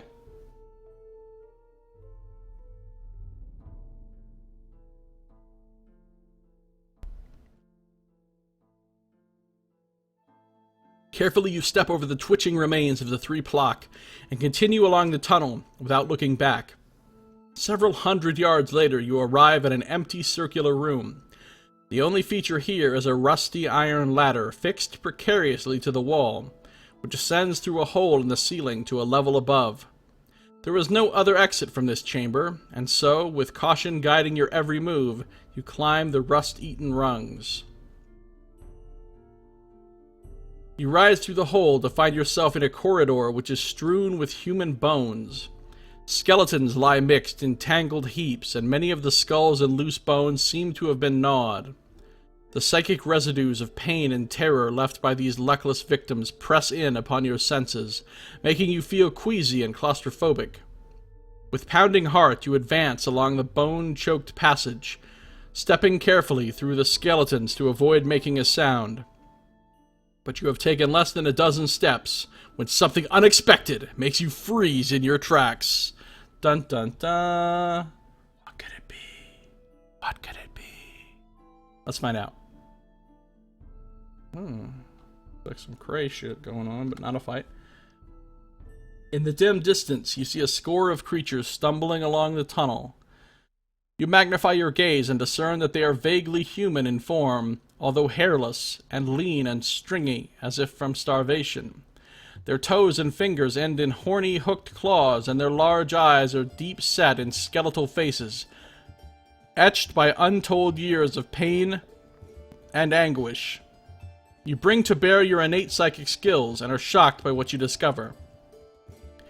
Your senses reveal that these creatures were once human soldiers in the armies of the Freeland Alliance. Captured in battle and brought to Kaag long ago, they have endured unspeakable experiments at the hands of the Nazaranim. Now, no longer of use to those evil magicians, these pitiful victims have been left to wander the forgotten passages of this foul city, united in undeath. These are the captives of Kaag. It's the name of the book. Let's take a look at the captives of Kaag. Well, they do not look happy at all.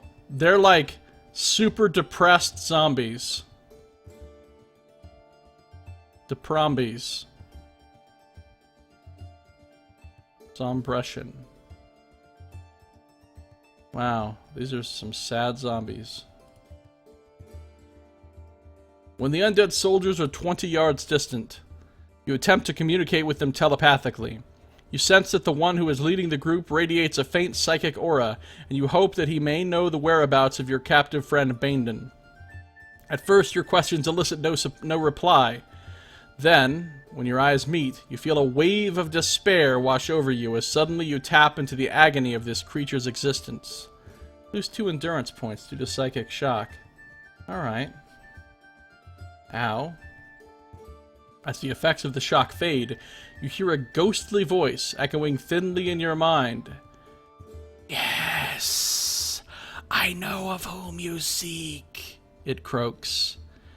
The sum-lending wizard is imprisoned here in Kaag, in Zagarna's courtroom. You ask the wretched zombie for directions to Zagarna's courtroom, but the only help he can offer is to tell you that it is many levels above. The pitiful group part in two to allow you to pass.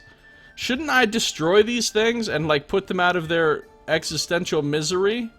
Like, I would think I should just, you know, Sommer's word, just wipe these things out real quick so that their spirits can be at peace or whatever. As you move through them, your hatred of the Nazaraman blazes anew when you see upon the bodies of these once human soldiers the terrible scars left by the cruel experiments. Filled with anger and remorse, you hurry away, silently fearful that Bandon may already have suffered a similar fate, but leaving these poor souls to their fate like you give no fucks.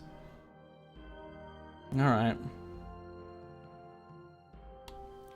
After a few minutes, the tunnel ascends by steps to a cavern-like chamber, where the walls are mildewed and damp.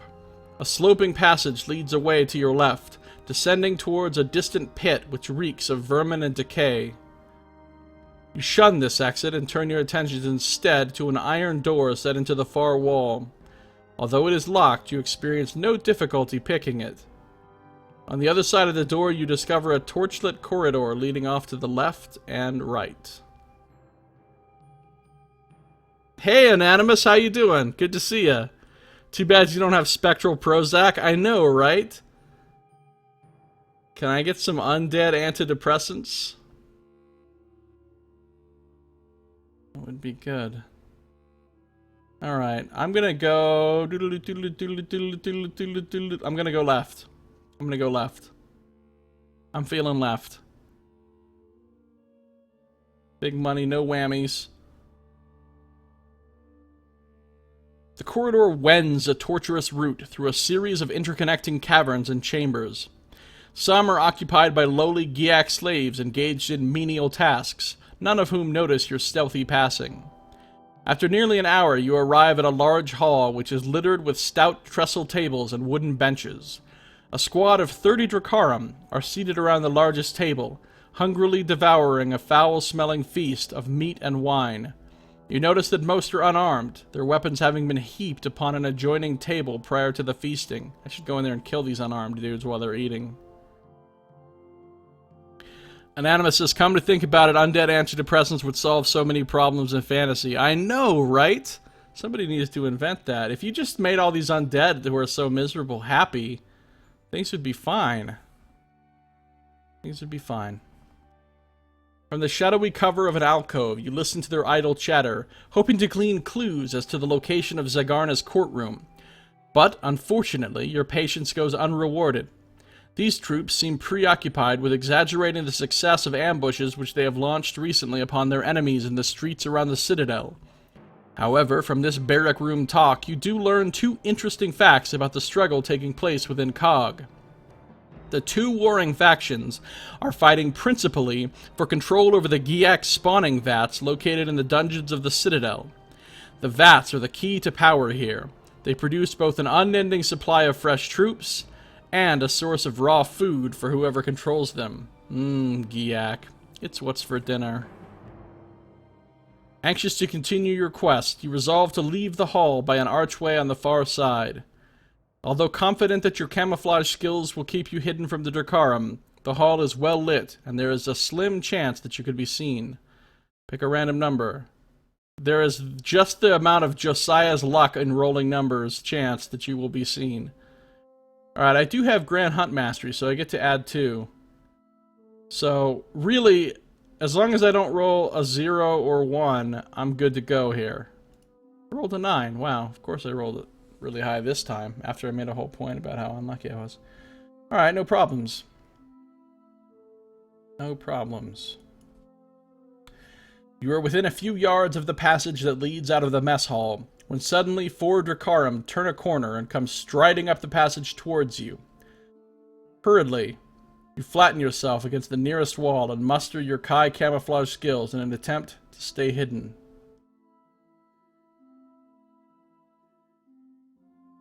The 4 stride past within an arm's length of your position, yet they fail to detect your presence. Once they are inside the hall, you peel yourself away from the wall and quickly escape into the passage. Alright, so I hid from some... 4 of them? I could have just killed those guys real quick. You'll turn away for a second.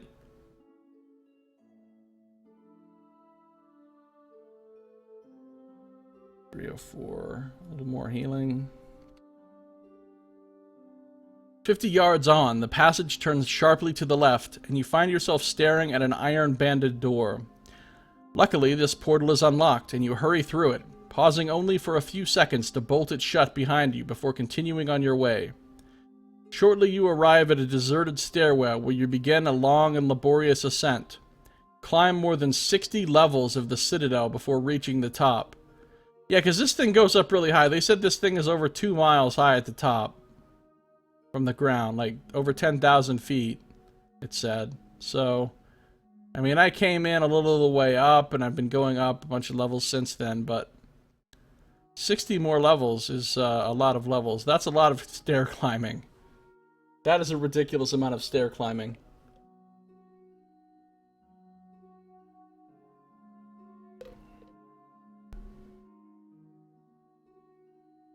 Alright. Unless you have Grand Hunt Master, you must eat a meal. So somehow, while climbing these stairs, I hunted and got myself an evil undead. I just found like a random Giak peasant and I killed him and I ate him or something. A peon. Me not that kind of Giak. Must have big windows so you can hunt on your way. Yeah, exactly. Directly opposite the landing at the top of the stairs is a massive bronze portal, its surface inlaid with intricate symbols cast in silver and gleaming gold. A sleeping Dracarum sentry is seated beside this huge door. I found a lot of sleeping Dracarum in this adventure. These things need some pick-me-ups. He snores softly, his leather-helmeted head tilted to his shoulder and his spear lying uselessly at his feet. He is oblivious to your presence as you glide past him and silently push open the great door. Beyond the portal lies a massive circular hall, its walls lined with slabs of smooth black rock. Its domed ceiling rises more than 100 feet to point directly above a dais positioned at the center of the chamber. A flame-filled moat surrounds this circular platform, whereupon lies the unconscious body of a blonde-haired man clad in silken blue robes. Hey, we found our buddy. Your spirits soar when you recognize the designs embroidered upon the robe, for they are the symbols of the Brotherhood of the Crystal Star, the Magician's Guild of Summerland. For a moment, your joy at having found your friend is dampened, when your Magnakai senses warn you that great danger is close at hand. Prompted by this presentiment, you hurry towards the moat, to where an iron drawbridge stands raised, and begin to crank its handle in order to lower it across the fiery divide. Yeah, everything about this seems safe. This isn't a trap at all. Alright, so I don't have Kai Alchemy, okay? But I do have Telenosis. And I will Telenos the shit out of some shit right now.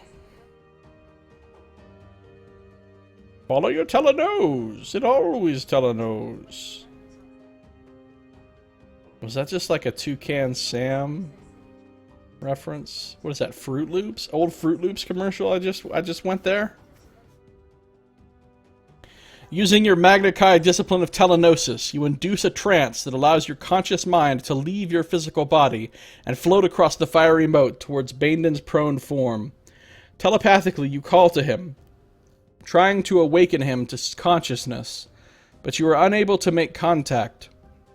Then, unexpectedly, your psychic calls are answered by a blood-chilling scream. It only lacks a big glowing arrow sign pointing at your friend. Yeah. Big sign. Unguarded quest object here. Nothing to worry about. Horror floods your mind when you realize that the person before you is not your friend Bandon. It is a Hellghast. Oh, see, they've gotten me like this before. I've been tricked by Hellghasts before, and I wasn't expecting it. Strangely enough, even though they've gotten me like this before, I still wasn't. Those tricky Hellghasts. As the creature rises and its features twist and distort before your gaze, you cast an anxious glance back across the moat to the place where your physical body stands. Through the great door come two Dracarum guards behind a slavering, boar-like creature which is straining on its leash. With relish, they release the beast, and it bounds towards your inanimate body, its jaws snapping wildly. Fear blazes scarlet as you will your spirit towards your body, desperate to reunite before the boar thing tears your flesh to shreds. Pick a random number. If you have 20 or more endurance, you get to add 1. Alright, so 3 or less is probably instant death. That's like, lol, you don't get there in time, the boar thing mangles your body, you die, your life and quest end here. Nope, it's not instant death. Let's do the roll, though. So, all I need to get is a 3 or higher here. And I got a 4. Alright, I barely made it. Nice. You rejoin your physical body. barely seconds before the creature attacks. But the suddenness of such a swift transition leaves you trembling with psychic shock. Lose 3 endurance, that's rude. Shakily, you draw your weapon as the boar thing comes bounding towards you, its mouth agape and its great curved tusks glinting evilly in the fire of the moat. Alright, so I'm going to use the 3-point Mind Blast on it since it's not immune to that. Temporarily increasing my combat skill here. It has a 41. That will conveniently place me at the over plus 11 mark, so I can maybe one-shot it. Let's one-shot this fucking thing. 36-45, round 1, go. Boom. I did one-shot it, but I lost none, and it lost 18.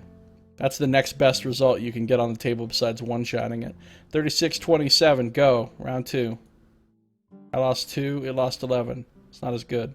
34-16, round 3, go. Alright, that time I killed it off. And I didn't lose any more. We'll return this to its natural number. Alright, that wasn't a big deal. Fuck you, Nagusk.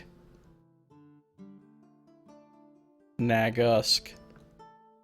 Nagusk just got fucked up. Nagusk bacon for everybody. As you pull away from the body of the dead Nagusk, the iron drawbridge comes crashing down. The sudden noise makes you spin around, and you see the hellgas as it comes rushing across the flaming moat. As it runs, its skin darkens and peels away in tatters as if it were being scorched by some invisible fire. The Drakkara meet the creature at the end of the bridge, and together they turn and advance upon you. I don't have Kai Alchemy. I don't have Magi Magic. I don't have Sky Surge, so I guess it's just time to stand and bang. Whatever, I've killed plenty of Hellghasts in the past. And I don't even know how many Drakkarim I've killed. Like, I stopped counting after a lot. Actually, I was never counting. Alright, let's kill all these fools real quick. Oh, it's Do You Possess the Somrus Word coming out. As the Hellghast closes for the kill, it emits a wailing cry, sending a wave of psychic energy to assail your mind. Your Magnikai defenses are more than sufficient to repel this weak attack, and, to the creature's visible dismay, you remain unaffected by its initial assault. The Hellghast's feral eyes blaze brightly, and talons spring from its fingers as, with one last cry, it launches itself towards your chest. You bet I have the Somrus Word. In fact... Well, there is no in fact, just I have it. Let's see if that actually benefits me this time, or if it just screws me like usual. Oh, nice. You unsheathe the Sun Sword and hold it before your face. At once, a golden halo of flame bursts from its polished blade, causing the Hellghast to shriek in alarm as it recognizes the power you wield. It breaks off its advance and staggers back towards the bridge, desperate to flee its nemesis. Determinedly, you chase after this evil being, and as it reaches the drawbridge, you come to within a sword's length of its spine. Die, foul spawn! You cry. And with one fell sweep of your arm, you cleave the demonic creature cleanly in two. Nice. I like one-shotting things in text where I didn't even have to fight it. Somrus Word, getting it done, and now I have to fight some scrub Drakkarim. The sundered halves of the Hellghast fall from the bridge to be consumed by the hungry flames. Open-mouthed, the two Drakkarim stumble to a halt and stare down into the moat. Nervously, they glance at each other, fearful of suffering a similar fate. Then they turn and run towards the open door. Determined not to let them escape, you give chase and catch up with them within a few yards of the entrance. Yeah, this will be an easy one. This will probably be a one-shot. 36-35, go. Boom. They took one off me. They lost 16, though. 35-19, go. Whoa, they're hurting me. They're hurting me. I lost 3 that time, and they lost 9. Getting unlucky. What did Anonymous say? It'd be refreshing if that Hellghast seeing your resisted screech would just 180 and noped away. It pretty much did. I mean, as soon as it saw the Somras word, it pretty much was like, "Yep," and it just noped away. But it's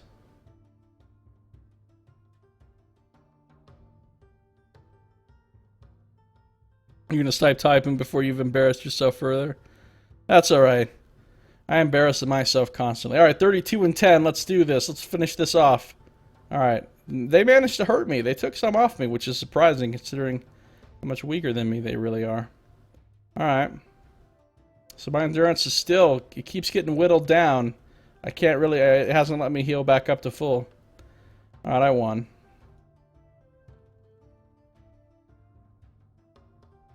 Breathless from combat, you step away from the two dead Dracarum, sheathe your weapon, and wipe your blood-spattered... I'm bespattered! I'm bespattered with their blood right now! I am so bespattered. Your blood-spattered brow with the back of your hand. Then, in order to leave no trace, you drag both of the corpses to the edge of the moat and consign them and their weapons to the hungry flames. Nice. Lone Wolf has played some Hitman games. Gotta hide those bodies. A narrow passage near the main door provides an exit from this hall. This leads into a wider tunnel which is flanked on both sides by cages, all empty but showing signs of having recently been occupied by war dogs and the like. Beyond the cells you discover a chamber strewn with wooden boxes, trunks, sacks, and several oak casks. It too is empty, although in the far wall there is a stout door with a spy hole drilled at its center. Your keen Kai senses detect the faint sound of squealing coming from the other side of this door. Oh, squealing. Sounds like food.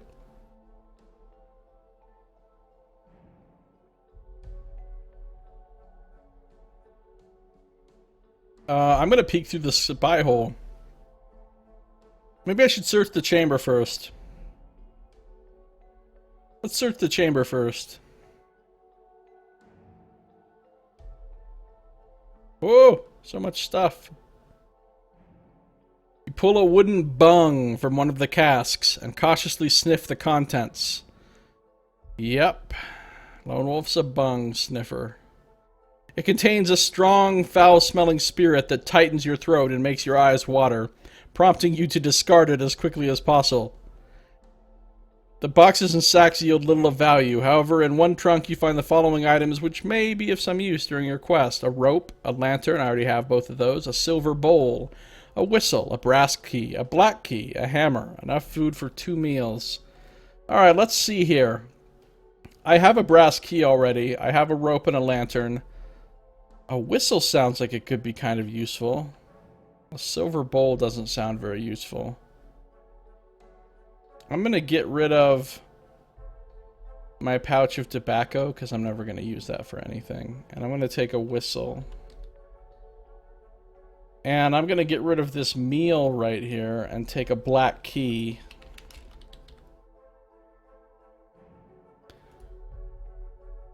And I doubt I'll ever get to use those Ketu spores for anything.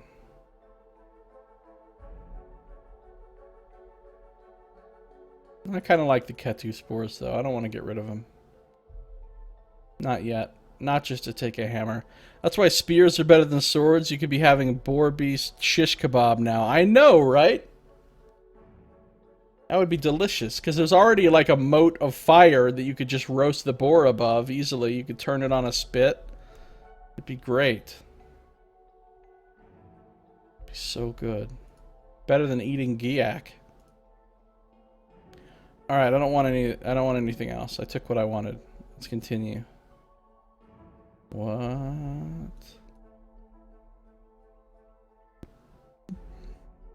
Intrigued by the squealing, you approach the door cautiously and place your eye to the spy hole. Your fears soon melt away when you see 2 ragged-eared rats in a corridor beyond, fighting over a meaty bone. You chuckle as the smaller of the 2 unexpectedly wins the dispute and proudly drags away his prize. Your eyes follow the rat as it disappears towards a distant hallway where you spy something else that makes your pulse quicken in anticipation. There's the little rat battle here going on. That's probably a Giak piece.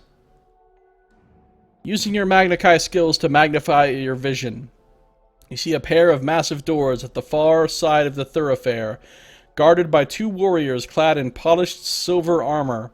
A steady traffic of Dracarum and Giax passes to and fro before the doors, but none enter. You judge the hall to be over 100 yards away, but even at this distance you can sense a great power is being contained behind the doors. Ah, that seems like the place I want to go, then. After a short while, the traffic in the hallway subsides. Then 2 wispy, ghost-like figures glide into view, each clad in shimmering, semi-transparent robes, and at once you recognize them to be Nadzaranum, masters of evil magic. The guards step aside, and as the great doors part to allow the sorcerer's entry, a flood of blinding purplish light pours from out of the room beyond. Suddenly your senses tingle with a premonition that your friend Bandon is close at hand. Yeah, that's what you thought before, and it was just a hellgast. Convinced that you will find him somewhere beyond the doors, you resolve to gain entry as quickly as you can, but if you are to get past the 2 guards, you must first create a diversion.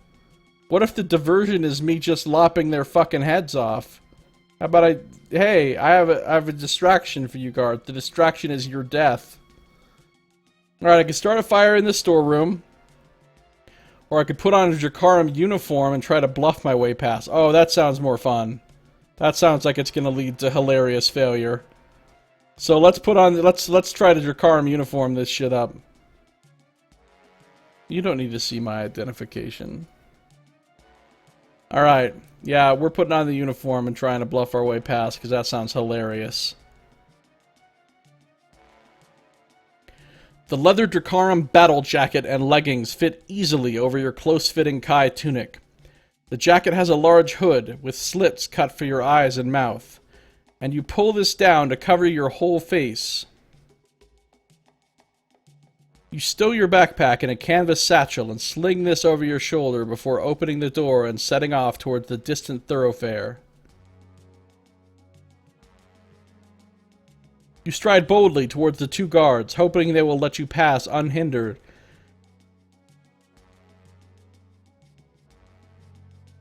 But as you draw closer, they cross their jewel-encrusted spears to block your way. Ooh, spears! I could take one of these spears back and roast that pig. Raw power crackles like a sparkling crimson serpent where the shafts of the 2 spears touch, warning you that these are no ordinary weapons. "What is your business here?" growls the guard on the left, his voice gritty and full of suspicion. "Why do you seek access to the hall of unholy worship?" Well, that kind of makes it sound like a bad place. If you have Kai Surge and Kai Alchemy, which I don't have either of those, cut the games. So let's see what kind of terrible failure ensues. The challenge catches you off guard, and your mind races for an answer that you hope will sound convincing. "I've been sent here by my master to deliver an unholy relic," you say, patting your canvas haversack. The 2 guards stare at the satchel, then look at each other and converse in a language you do not recognize. "What? I thought I knew all languages. It was one of my abilities for my Magnikai Grand whatever-ism." Whatevs.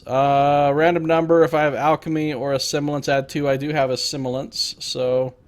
Random number plus 2, go. I got a 7. I got a total of 9. Let's do this. After what seems like an eternity, the guards draw back their spears, and at once the crackling crimson energy ceases to arc between the shafts. "You may pass," they say, without any trace of emotion, and as they stand aside, so the 2 great doors glide silently open. Steeling yourself, you stride towards the blazing purple light which fills the chamber.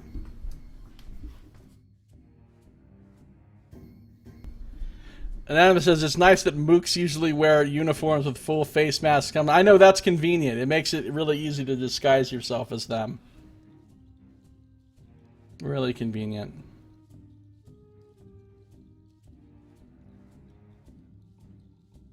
Alright. The purplish glare is generated by a glassy, opaque sphere which hangs suspended above the doors. It pours forth a blinding curtain of light which fills the entrance, but this quickly fades once you have passed through into the chamber beyond. As your eyes adjust to the gloomy interior, you find yourself standing in a small temple. A plain stone altar dominates the chamber, around which are positioned a ring of 20 black candles. The candles are fixed into elaborately carved holders, fashioned to resemble each of the 20 Dark Lords sent long ago by Nar, King of the Darkness, to conquer Magnamund. Their flames burn brightly scarlet, and they give off a rancid, greasy smell that, despite your attempts to block it, makes you feel lightheaded and nauseous. Once again, they still haven't really mastered the aromatherapy thing here in the Darklands. So, nasty candles, got it.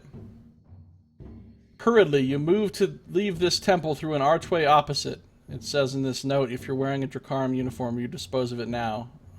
Okay. For there is an extraordinary saturation of evil contained within these walls, and you feel it leeching your mental and physical strength. Unless you have Kai screen, I don't. Take off 3 more endurance. Man, a brother cannot heal up in this thing. Okay.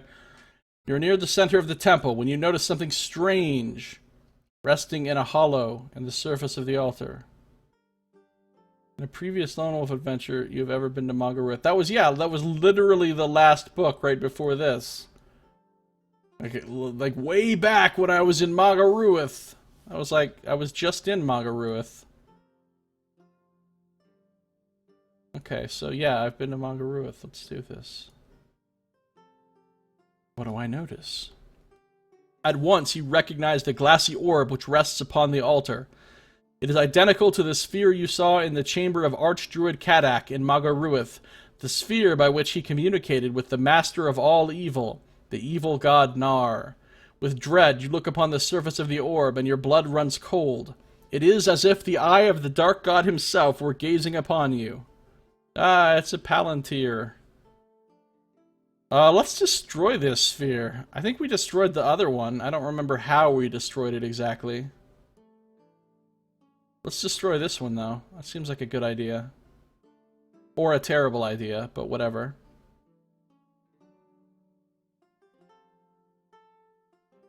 You take up one of the heavy black candlesticks and raise it above your head, steadying yourself as you get ready to hurl it at the sphere. Then, a wave of dark energy comes coursing from the orb, and you swoon as it washes over your body. You are in danger of dropping the candlestick upon your own head until, with a defiant cry, you draw on your psychic strength to counter the power of the orb. As your mind clears and your strength returns, you launch the candlestick at the altar and smash the orb into hundreds of tiny shards. Instantly, there is a tremendous implosion and a rush of air as the evil within this chamber is sucked back to its source. The stench that permeated the air is now gone, and you feel a sense of well-being infuse your body. Restore 3 endurance points. Oh, I gotta heal. Yay. Destroyed that orb. Evil got sucked out. And this bad smell. That's awesome. When in doubt, smash something.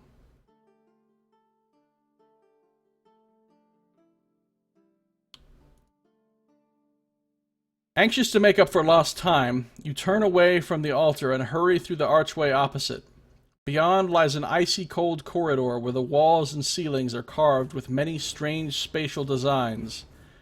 As you follow this passage, you notice that the theme of planets and stars gradually changes to one of volcanoes and lava fissures.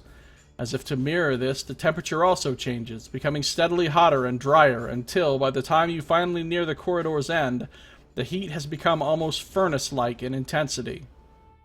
Breathless and bathed with sweat, you stare through the shimmering air and see a great iron door at the end of the passage. Alright, so I'm in a furnace-like room. Due to the excessive heat, unless you possess Grand Hunt Mastery and Grand Nexus, you have to eat a meal or lose 3 endurance. Well, I can't hunt enough, essentially, because I don't have Grand Nexus to protect me from the heat. So, do I have a meal left, or did I get rid of all my meals? I got rid of all my meals, so I'm going to have to take this one to the face. Back down to 38.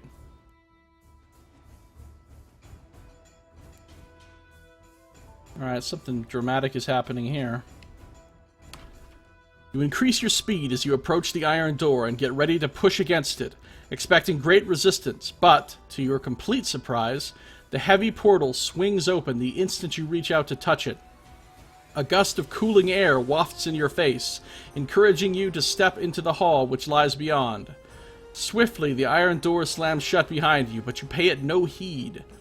The refreshing coolness and the awesome spectacle of the hall itself commands your complete attention. Oh, did I make it to the courtyard, to the courtroom of Zagarna or whatever? Tiers of glittering gold-veined marble descend to a circular hall where a ring of fluted copper pillars support a platform, shaped like the foredeck of some great ship. Multicolored rays stream from a crystal sphere suspended above this platform, creating a cage of flickering light at its center. Sitting in this radiant cage is a pale-skinned man with long blonde hair. It's a Helghast! No, it's Bandon. His knees are drawn up to his chin, and his eyes are closed as if asleep. You recognize him to be Bandon, but still mindful of your encounter with the Helghast, you reserve your judgment. A narrow staircase, its handrails carved and fashioned from the tusks of cult mammoths, wow, leads directly to the platform. Cautiously, you descend the tiers, cross the floor, and advance toward these stairs, stopping only when you reach a granite throne positioned directly opposite the staircase.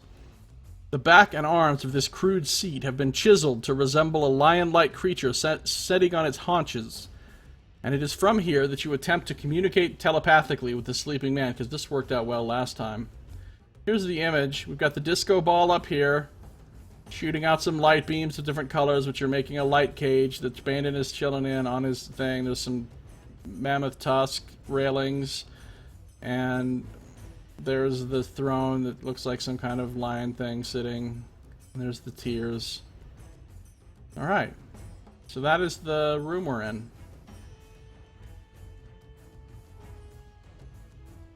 At first there is no response. Then, wearily, he raises his head and forces open his eyes. His face is haggard and lined with fatigue, but the look of extreme tiredness slowly changes to a smile of recognition when he sees you. Lone Wolf, the words form slowly in your mind. Thank Ishia you found me.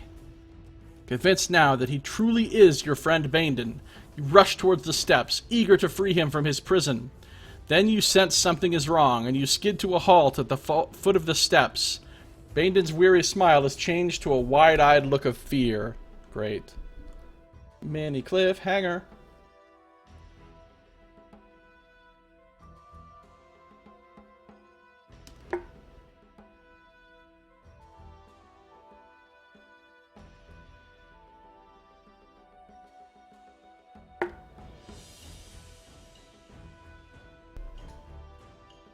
Alright.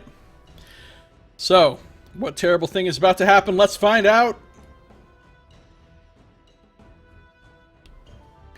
A sudden noise makes you spin around, half-crouched, your weapon ready to hand for your defense. At first, you see nothing.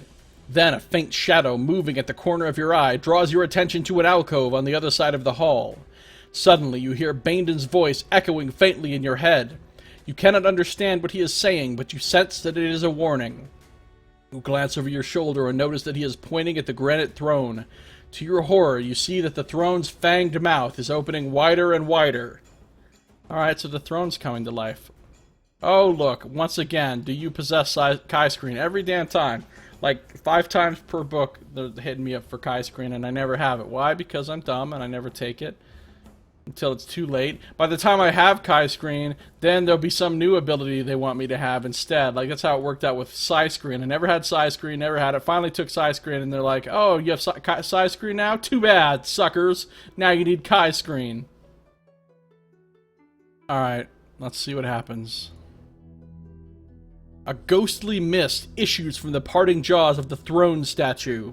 You step back, your weapon raised, but it does nothing to protect you from the piercing screech which suddenly fills your head. You reel under the onslaught as, desperately, your Magna Kai senses try to block this violent psychic attack.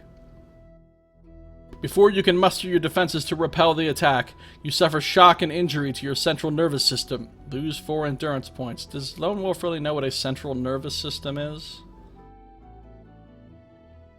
Alright, ouch.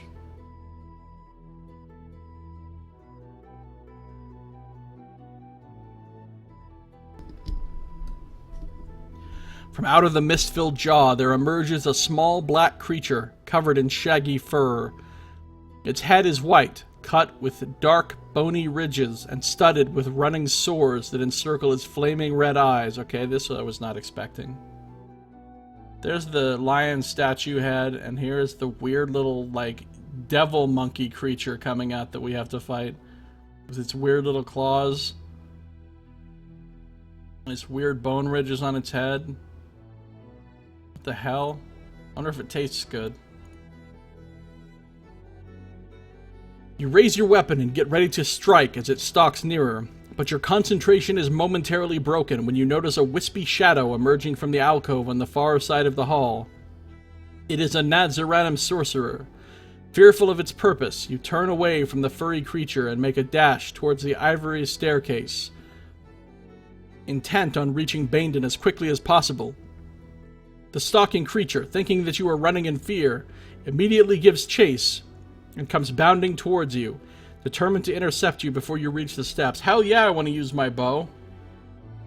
The last several times I've used my bow, awesome shit has happened. So let's bust out the bow. You sheathe your weapon and unshoulder your bow as you run towards the stairs. Once there, you draw an arrow and take aim at the advancing creature. It halts, snarling defiantly. Then, to your utter amazement, its furry chest undergoes a rapid metamorphosis. What was fur only a few seconds ago is now a shiny, steel-hard shell. Yeah, that ain't gonna help you, cause headshot, motherfucker. I'm a headshotter. I shoot heads. You take aim at the point midway between the creature's feral eyes, and then release your straining bowstring. Pick a random number.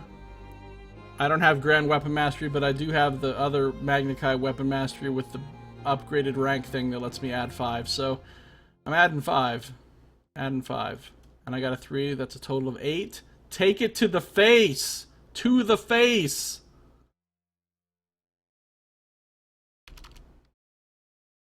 The creature tries to dodge your speeding shaft, but it is too slow.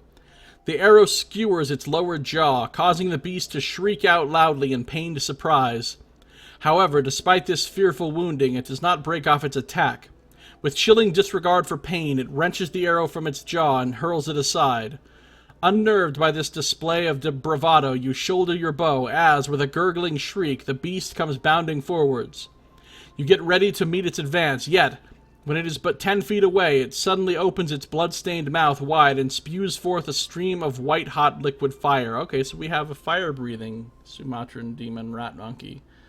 No, I don't have Grand Nexus. Once again, that's like the 4th time in this adventure that they've brought up Grand Nexus. Hateful. Just hateful. Alright, no, I don't have it, so I'm about to take a fuck ton of damage. You feel the heat singe your skin as the stream of flame comes speeding towards your face. Guided purely by instinct, you throw yourself to the floor in a desperate attempt to avoid being sprayed by this stream of liquid fire. Pick a random number. If you have Grand Hunt Mastery, add 3. I do have that, so I really want to roll a 4 or higher here. But I rolled a 0, which is less than that, so I get the bad result. Awesome. Ow, ow. The stream of flame catches you full in the face and knocks you sprawling to the ground. Unfortunately, your Magna Chi skill of Nexus is not effective enough to save you completely from the effects of this super hot fire. Lose 8 endurance points. Alright, I heal 1, which put me at 42, but then I lose 8, which take me all the way down to 34. Ow. Now I have survived the wounding and I must face the creature. Oh, here's the creature, a Vodok. Talons spring from the creature's forepaws, and its sharp teeth glint like polished knives as it comes leaping through the air towards you. Alright, I'm not so concerned. It doesn't say it's immune to Mind Blast, so I'm going to Mind Blast it up. putting me at a nice 11-point lead on it. Oh, that's not 11 points. That's 9 points. But whatever. 9-point lead, which means I should be able to kick its ass pretty well, even though it has a lot more endurance than me. Alright, here we go. Round 1. Phosphorus spitting crab rad monkey. Now we know. It just has to taste good, says Anonymous. Yeah, I know, right? It sounds delicious. Alright, here we go. 34-52, round 1. Let's do this. I lost 2, it lost 11. Let's do this. Round 2, 32-41. I lost 3, it lost 9. Okay, I'm feeling this. 29-32, let's go. Boom! Dead! One-shotted. Well, it wasn't really one-shotted because I took 3 rounds, but I mean, like, that result that I just rolled was a one-shot kill. Because you can't do that much damage in one unless you get the one-shot kill result. Alright, so boom. Alright, I still have a decent amount of endurance left. I'm feeling this. I'm feeling this. We're doing okay here. We're doing okay. Of course, this wasn't even its final form, probably. Now I gotta fight the real hard boss. Alright, here we go. Let's reduce this back to its correct number. Alright, Vodok. You just got vodoned. Oh, what the hell is happening here? No. The illustration looks like bad news. Slowly, a brooding, malignant vapor arises from the creature's corpse to hover in the air above it. This wasn't even its final form. You sense a powerful magical aura radiating from this sinister shadow, and, as you back away from it, a mass of swirling sparks begin flickering at its core. Bandon calls for your help, his cry echoing faintly in your mind. You spin around and see him falling sideways to the floor of the platform, unconscious and unmoving. Fear runs cold in your veins, a fear that grows wilder when you glance once more at the hovering shadow, for now it has descended to the ground, and from beneath its curtain-like base there pours a seething tide of black-bodied insects, some as large as mice. That is not cool. That is not fucking cool. That is a dick move. That is a party foul. That is no fucking bueno. You are not allowed to turn into a giant shadowy cloud of mice-sized insects. Nope. Nope. Nope. I am saying nope to that. Alright, current endurance is 12 or lower. Turn to 30 and probably die instantly. If 13 or more, turn to 77. Okay, that's my lucky number, so we should be fine. We should be fine. Biting back your fear as you raise your weapon and focus on the advancing swarm. Suddenly your psychic senses tingle. These are no ordinary insects. In fact, these are not insects at all. Your sixth sense detects that they are merely a clever illusion created to deceive you. Confident in this knowledge, you stand your ground and allow the tide of creepy crawlies to wash over your feet. Within a matter of seconds, the insect horde fades and vanishes, dispelled by your disbelief in their existence. Nice, just disbelieved. Man, you would have to be really fucking sure that that shit was an illusion to just stand there and let those things come crawl up on you. Like, even if I knew that I was hallucinating that shit, I would still try to get the fuck away from it. Okay, 281. Okay. Yeah, now we gotta fight some real shit. Okay. The hovering shadow is changing shape once more. It really wasn't its final form. It expands and thickens, its misty outline now becoming hard and clearly defined. Your heart quickens when the transformation is complete, for now you see before you a scaly dragon with frosty white skin and eyes as black as deep space. It fixes you with a murderous gaze and opens a mouth that is packed with razor-sharp fangs. Then a chilling gust of super-cold breath blows over you, leaving you shivering. Your Magna Chi skills save you from being instantly frozen to death by this icy blast, but they will not keep you safe from the creature's fangs, its horny tail, or its sword-like claws. With a hungry growl, the dragon comes stalking forwards. Its jaw hangs open in expectation of an easy feast. There it is. Now, those are some legit claws. That's some, like, Lady Deathstrike shit going on right there. Alright, so we've got a weird So now it was a fire-breathing fucking psychic crab monkey. Now it's a giant walking on two legs, Lady Deathstrike claws, frost-breathing dragon thing. Alright. And in between it was a shadowy vapor with illusionary bug swarm. Wonderful. Ice dragon, polymorph Nadziran. Fun. Good times. Well, this thing has considerably more combat skill. It still doesn't say it's immune to Mind Blast, though, so I'm about to fuck it up with some MB. So let's go 34 here. Let's go to battle with this thing. 48 and 52. I'm still going to win this fight. No problem, I think, but this is going to hurt me, I think. It's going to hurt me. Knee horns. Now, that's legit scary. I know, right? Like, that thing will knee you, and it'll hurt. It'll hurt. Some things have knee pads. He says, fuck the knee pads. I got knee horns. Elbow horns, too. Alright, here we go. 31-52, round 1. Oh, that was nice. I lost none. It lost 14. Round 2, 31-38. I lost 3, it lost 8. That's fine. 28-30, round 3. I lost 3. It lost 8. Okay, I can live with that. 25-22, round 4.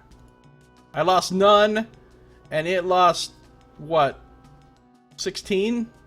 Nice. Nice. Alright, let's finish this fucker off. 25-6. Lost a little bit more, but it died. Okay, I killed that ice dragon, no probs. It would have been a lot harder if it was immune to Mind Blast, because then I'd only would have had a 50, and the difference would have been. Alright, cool. Killed it. Killed it.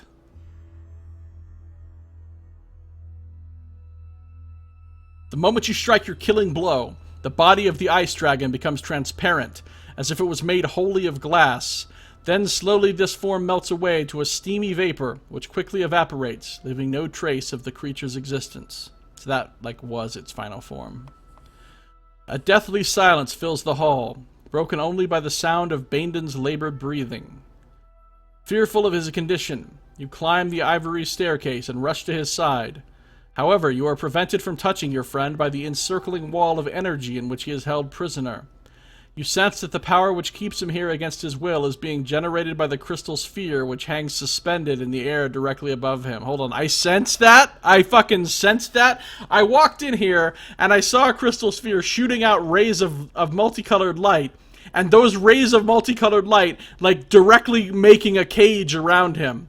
I sense that? Yeah, you know what sense I'm using for that? My fucking sense of sight. Like, I just clearly see that shit. I don't gotta sense anything. This is not a great mystery that I've solved here, Sherlock Holmes style.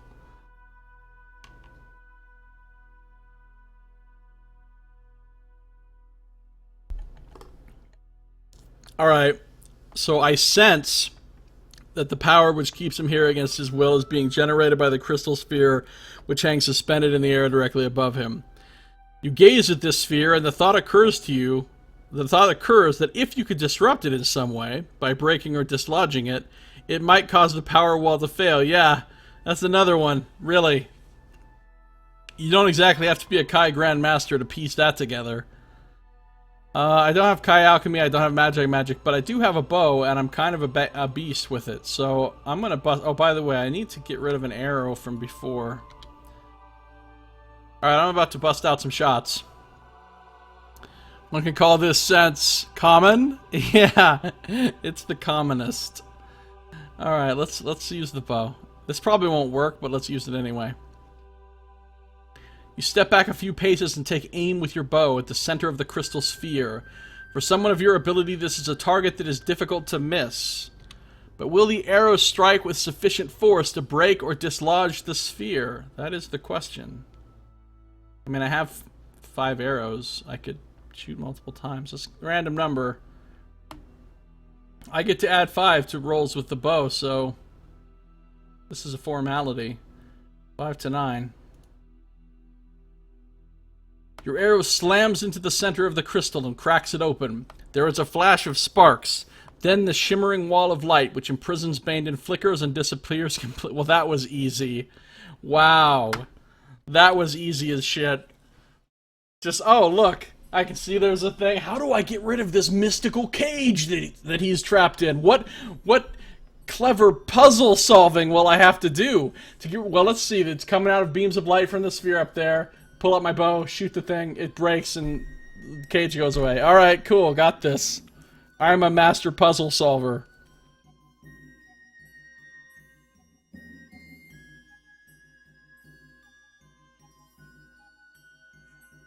You rush forwards and try to revive Bandon, but he is deeply unconscious and does not respond. Taking hold of your friend by the arm, you lift him across your shoulders, and then carefully begin your descent from the platform. Once you are safely at the bottom of the steps, you cast your eyes around the hall for a means of escape. There are only 2 exits visible, the light-filled doors by which you entered, and a tunnel in the north wall. Well, those silver-clad guards out there are probably not just going to take it as cool if I just come out there with my buddy's body. So, I'm thinking we're going to try the tunnel. Holding Bandon firmly in place across your shoulders, you climb the tiered steps towards the tunnel. The cold, dark passage looks most uninviting, but when you hear the sound of a patrol approaching the main doors, you forget your reticence and hurry along the passage to avoid it. The dingy passage descends by slope and stair to a rectangular hall which is lined with ancient stone statues, their features made unrecognizable by age. Tar-soaked torches fixed to the 2 longest walls illuminate this musty chamber with a flickering amber light, and the air is heavy with their oily stench. In the distance, you see an archway and the passage continuing away into darkness. Anonymous thinks he's probably devastated by the disco music that ball prison must have played inside. Haha!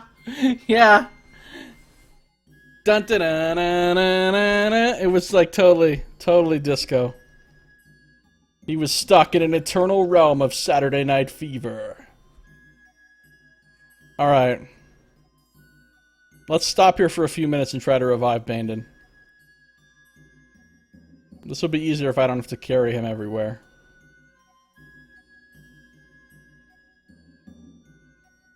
You lower Bandon to the floor and makes him as comfortable as you can by propping him in a sitting position with his back against one of the statues. Then, despite your own fatigue, you use your innate healing skills in an attempt to revive him to consciousness. His pulse is weak and his skin is cold to the touch, and you can tell by his poor physical condition that he has been starved and beaten during his imprisonment here in Kaag. Placing your hands upon his brow, you feel some of your body warmth draining away as you concentrate on transmitting your healing powers to your injured friend. Slowly he responds, and although he is still too weak to speak, he manages to open his eyes and communicate with you telepathically. "I know this chamber," he says. "I have been here before. Look there, at the statue opposite. You'll find a lever concealed at his side. It opens a hidden door." Thanks, Bandon. Guided by Bandon's messages, you discovered there is indeed a lever as he described. You pull it, and a panel in the stone wall glides open to reveal a secret alcove and a flight of steps leading downwards.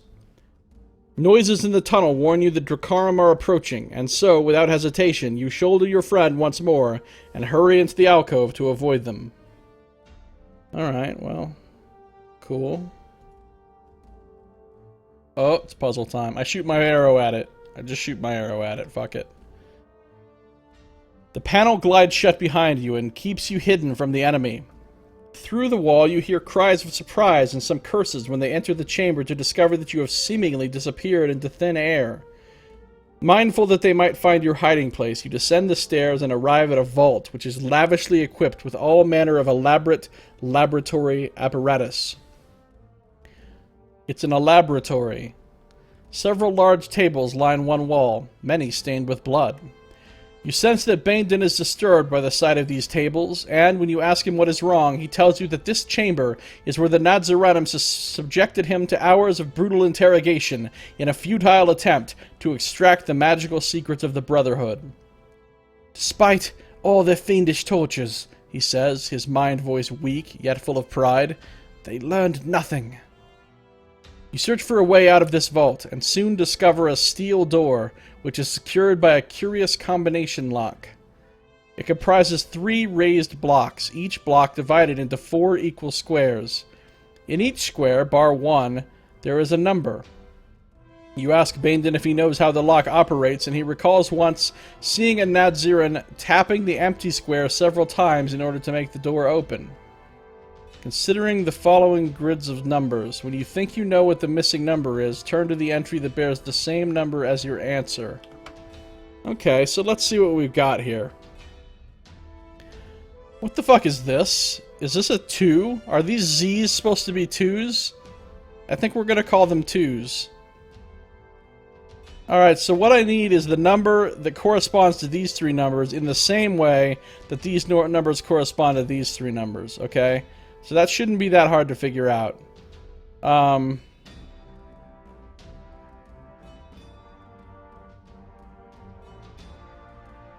Actually, it looks really easy. It looks like the number should just be... Well, hold on.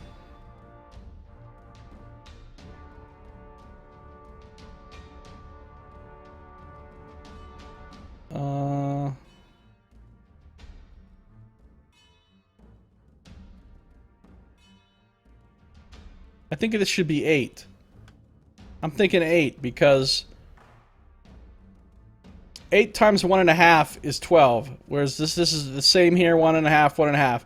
8 times 2.5 is 20, just like this is 2.5 and 2.5. And 8 times 3 is 24, just like this is times 3 and times 3. So this should be 8. I'm going to section 8.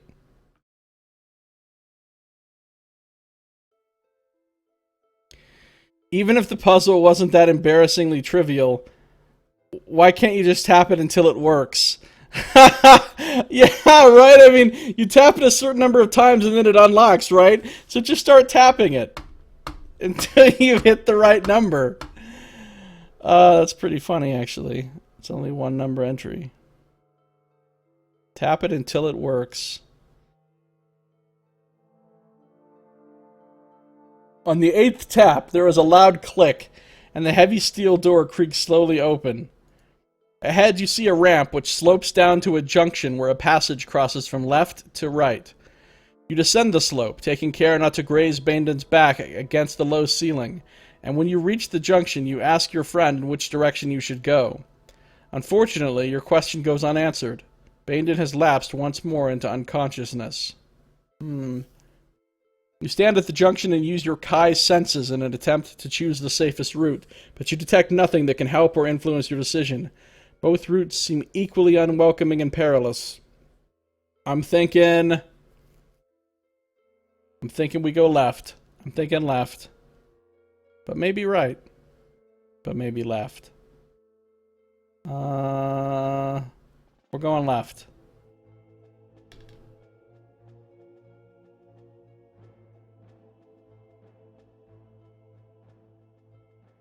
The passage runs in an uninterrupted straight line for several hundred yards before arriving at a great circular room constructed of granite blocks. Cold air falls from a dark opening overhead, and dozens of ropes and pulleys extend from this shaft, hanging down to touch the flagstone floor. A large square door, furnished with brass and iron studs, is situated to your left. Apart from the shaft, it appears to be the only exit from this chamber. I do have a brass key. Brass key. That funky key. I got a brass key right there. So let's do it. Your senses tell you that you possess the correct key to open this door, long before you have even approached the door itself. Your senses, once again. You retrieve the key from your backpack, insert it in the lock, and twist it confidently. I was going to say twist it confidentially. No one shall know I've used this key in the door. Don't worry, key. I won't tell anyone you helped me. You twist it confidently. The lock clicks open and you pass through into the chamber beyond. Oh, looks dramatic. There's an illustration. Beyond the door awaits a sumptuous chamber dominated by a magnificent fireplace crafted from blocks of glassy rock.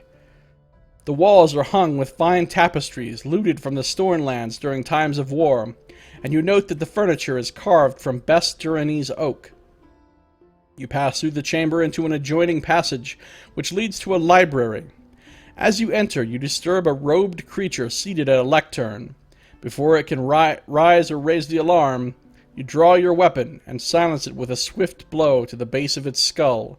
Pulling back its hood reveals it to be a Lagan, a thrall of the Nadzaranum sorcerers. Once again, we've disguised ourselves as one of those before. There's some business going on up there. So we've got some stairs. And like a heck of a portal there. Some robes. Nasty looking things. Suddenly you hear movement and glance up to see another Lagan peering over the parapet of a gallery which encircles the upper level of this library. The creature, having witnessed the slaying of its companion, lets out a horrified squeal and turns to run towards an archway on the far side of the gallery. Determined to prevent his escape, you lower Bandon to the floor, then rush towards a flight of wooden stairs that also lead to the archway. Did I forget I have a bow? However, as you near the landing at the top of these stairs, two more of the creatures appear from either side, with wands gripped in their clawed hands. They shout a spell word in the dark tongue, and a crackling curtain of energy flares between the two rods, blocking your path. The power wall looks formidable, but you sense at once that it is really quite weak. How do I sense that exactly? Kai Alchemy, don't have it. Run straight through, or retreat and rejoin my unconscious companion. Well, it says it's quite weak, and that's cool and all, but I'm not really feeling run straight through the fucking crackling power wall. That seems like it would lead to bad things. So I'm gonna go back and check on my buddy Bandon and make sure he's okay. I just got myself killed. Holy fuck. I thought I was going to make it through this book with no deaths. I was like, yeah, I haven't gotten killed. And I just got myself killed. Bad decision. The Laganim watch you return to Bandon. Then they turn and flee through the archway. Less than a minute later, they return with a troop of armored Dracarum and Giak soldiers. Like a horde of screaming fanatics, they come rushing down the staircase and spread out to surround you and your companion. You draw your weapon and fight bravely, dispatching more than 50 of the enemy, but they receive a constant stream of reinforcements, and, when finally your strength fails you, you are overwhelmed by these merciless denizens of Kaag. Tragically, your life and your quest end here.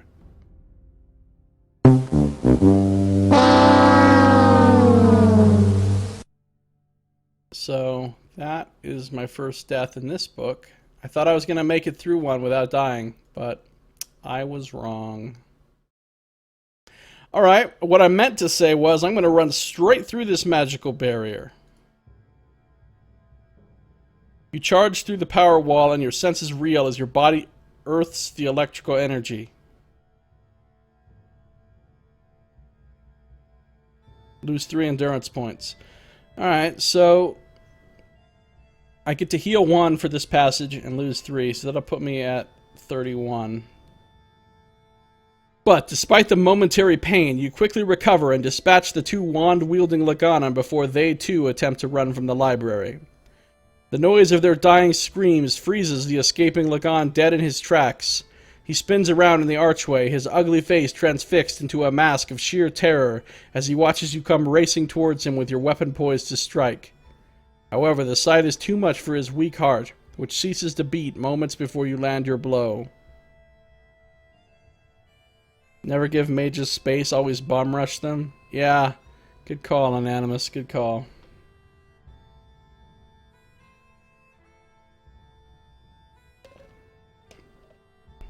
Tried to spare myself some pain and instead got myself killed. Alright, so the Lagan are all dead. This one had a heart attack.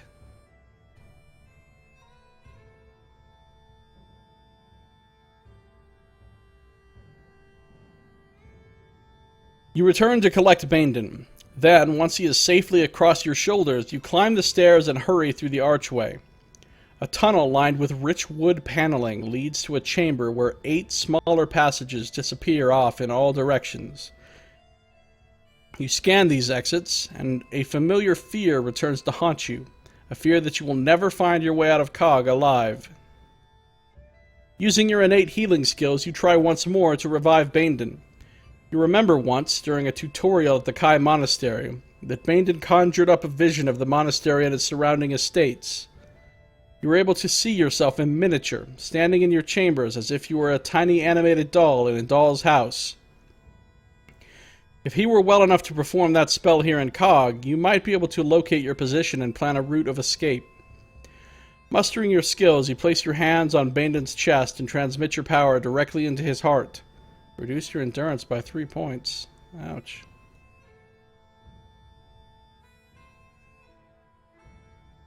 Gradually, Bandon stirs to consciousness, and as his strength returns, rekindled by your healing power, he is able to grant your request. On the floor of the chamber, he calls forth a living, 3-dimensional vision of Kaag. Gradually, this vision expands until you are looking at yourselves, kneeling on the floor of a chamber on one of the upper levels of the central Citadel. The vision blurs and fades, but not before you are able to trace the quickest way out of this dreadful place. Yay, we got an actual map. We got a mini-map now. The passage which heads due south from this chamber leads directly to the zlan beast pens and landing platforms situated on the exterior wall of the Citadel, high above the Great South Gate. It is from here that you plan to escape, leaving the Citadel by the same way you entered it, by air. Confident that the success of your quest is now within your grasp, you help Bandon to his feet and support him as you make your way along the South Passage. Nice. Yeah, I was just thinking, can't we just creep out somewhere and steal a zlan beast? Or a cron? And just fly out of here? And that is exactly what we're going to do. Escape from Kaag. What would Snake Plissken do? With trepidation, you follow the passage, praying all the while that Bandon's vision proves to be correct. Then, at last, your prayers are answered when, in the distance, you catch your first glimpse of the zlan beast pens. You soon arrive at the entrance to the pens, where, from the safety of the shadows, you stop to observe the activity taking place inside. Lining the walls of the chamber, you count more than a dozen cages, each holding a zlan beast or several smaller cron. Most are feeding, but there are some saddled ready for flight. One of these saddled zlan beasts is perched nearby on a landing platform from where it casts its idle gaze upon the city far below. You are contemplating how long it will take you and Bandon to reach the platform and climb aboard the waiting zlan beast, when suddenly you notice something strange that arouses your suspicions. There are no handlers or guards on duty in the pen. Dun dun dun, what can this mean? Yes, I possess grand passmanship.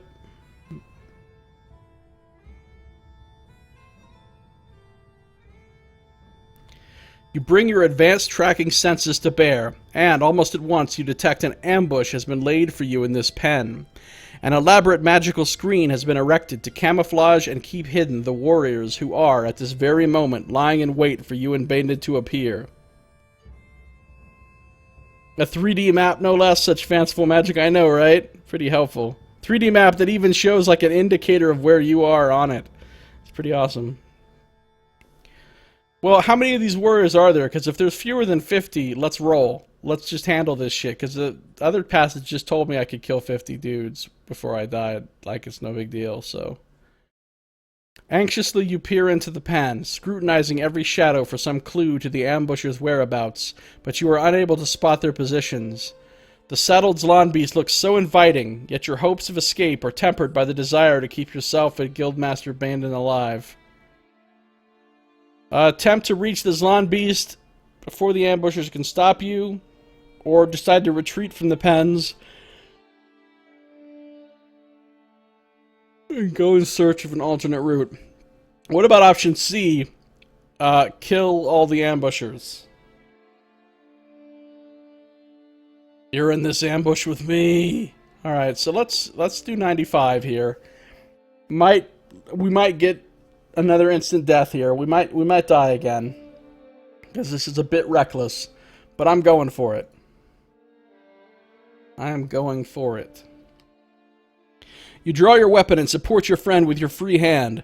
You tell him what you have sensed, that there is a strong chance that an ambush awaits you in the pen, but he agrees with you that a sudden rush towards the landing platform stands a good chance of success, so Bandon's not very smart either. Then, with a nod of your head, you indicate the zlan beast that is perched outside on the platform and whisper to Bandon that that particular creature is the one that will soon be carrying you out of Kaag. He nods his approval and you get ready to enter the pen. You have taken less than 5 steps towards the platform when an unexpected sound makes you look up. To your horror, you see a weighted net falling from the ceiling directly onto your heads. Okay, that's not good. Pick a random number if you have Grand Hunt Mastery and you're a Kai Grand Guardian. I am. Add 3. So this is that mobility thing again. I'm going to parkour my way out of this fucking net. Adding 3, I rolled a 4. That's a total of 7. Boom! I get the good result. Heal up still. Hastily, you push Bandon aside, then dive to avoid the falling net. The sheer speed with which you react, saving you both from becoming trapped like 2 foxes in a snare. Quickly, you spring to your feet and rush to help your fallen companion.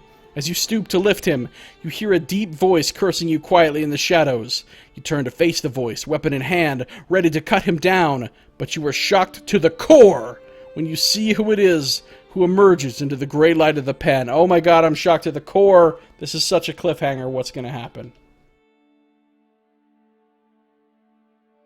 Hidden enemies in a pen is exactly the kind of problem a grenade would solve. Grenades are right... Yeah, well, but the grenade would also kill the beast that we're trying to hijack to ride out of here, so that might kind of be a problem.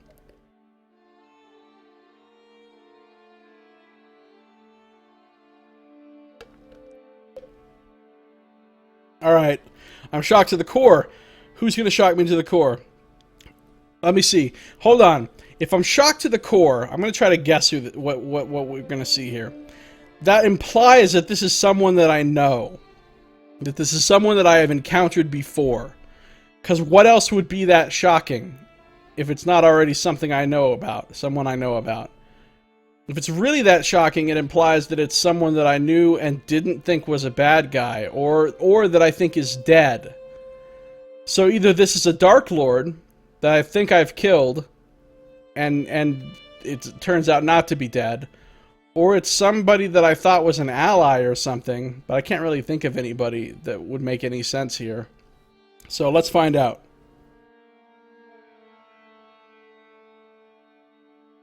Oh, I didn't think of Archdruid Kaag, but it is somebody I've met before. So we meet again, Lone Wolf. The words, full of hatred, are spoken by a tall, ancient figure, whose gaunt face is framed by a shock of platinum hair. It is Archdruid Kaag, ruler of Magaruith, the leader of the Center Druids of Rule. What is your purpose here, Kaag? You growl in reply, your weapon raised in case he or his minions should attempt to rush you. See, I knew we were going to see this guy again. When he got away in the last book, I knew we were going to run into him again. I didn't know we were going to run into him again this soon. Literally 1 book later. I am ruler of this city now. After all, is it not fitting that I should inherit the legacy of the Dark Lords? Kaag's whimsical mood seems to change for the worse, a change reflected in his voice. Your meddlesome intrusions have cost me dear, Kai Lord, he hisses. We have a debt to settle, and I intend to make you pay what you owe. I brought you here. It was my purpose. I have no interest in the inferior magic of this fool you call friend, he says, sneering at Bandon. Yet I knew he would be bait enough to lure you. Slowly he steps towards the shadows, and you tense yourself, fearing an imminent attack. Now you will settle your debt, he says, almost in a whisper, once and for all. He snaps his fingers, and you hear the creak of a heavy iron door slowly opening. He's summoning out... it's the Rancor! Then a slow, snorting noise echoes through the pen, stirring the caged Kron and zlan beast to sudden frenzy. You steel yourself and cast your eyes around in a desperate attempt to see what it is that is responsible for this sudden uproar. Then the cause emerges into the light, and your blood runs ice cold again in your veins when you look upon its terrible face. Oh, I'm so shocked yet again. I thought I was shocked to the core a second ago. Now I'm even shockeder to the core. I'm shocked to the core of the core.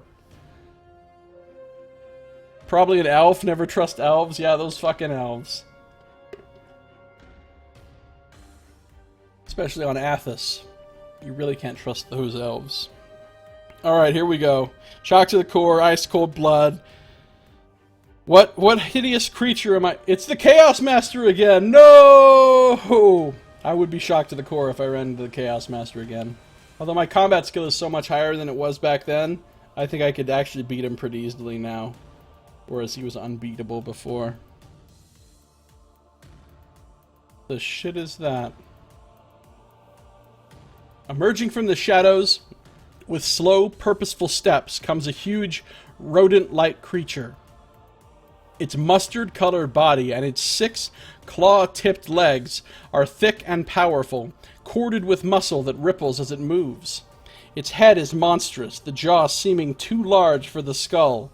This entire bony structure extends beyond the lips and is studded with large, spade-like teeth. You think Bandon's feelings must be hurt? I know, right? Bandon's like, hello, I'm right here. I can hear you. So here is the hideous creature. It's got some weird shit going on with its mouth. And those, like, these jaw teeth things sticking out from the, and those weird front teeth, and it's got 6 legs. And it's rodent-like. There's our old buddy, Kaag, looking good still. Fucking David Bowie back there. Alright. It turns its great head to look at you with cruel, deep-set eyes, and an eerie cry breaks from its maw.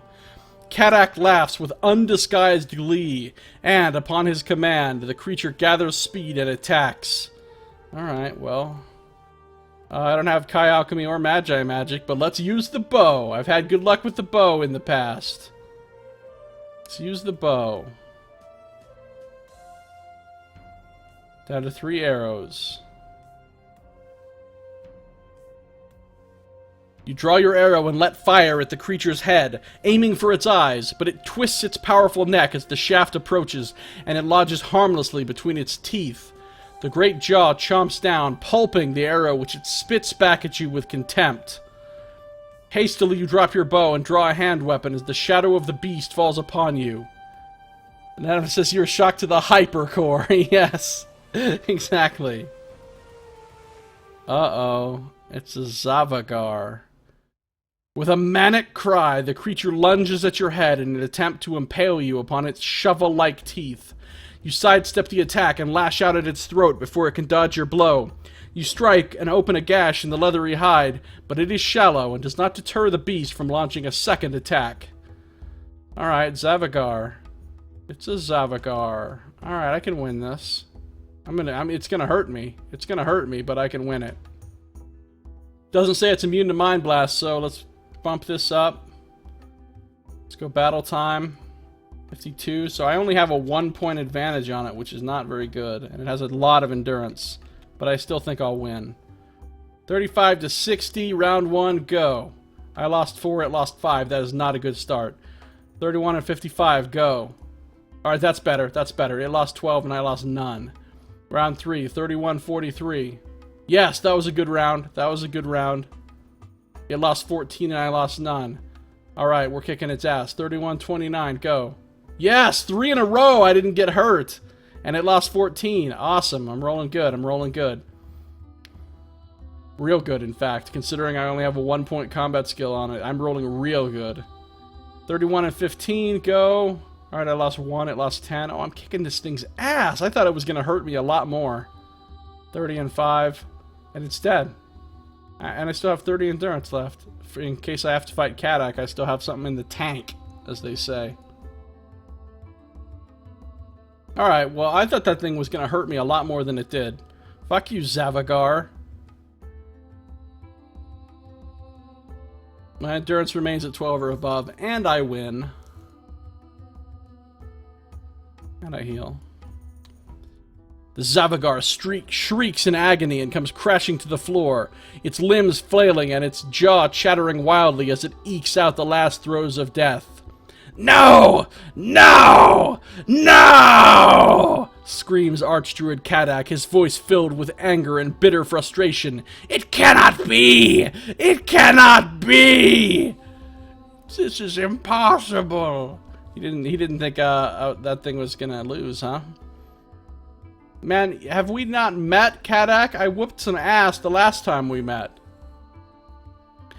Madly, he rushes across the pen and stares with open-mouthed incredulity at the carcass of the huge Zavagar, his eyes wide with disbelief. Meanwhile, you have helped Bandon to his feet, and the two of you have begun to hurry towards your means of escape, which is still perched on the landing platform.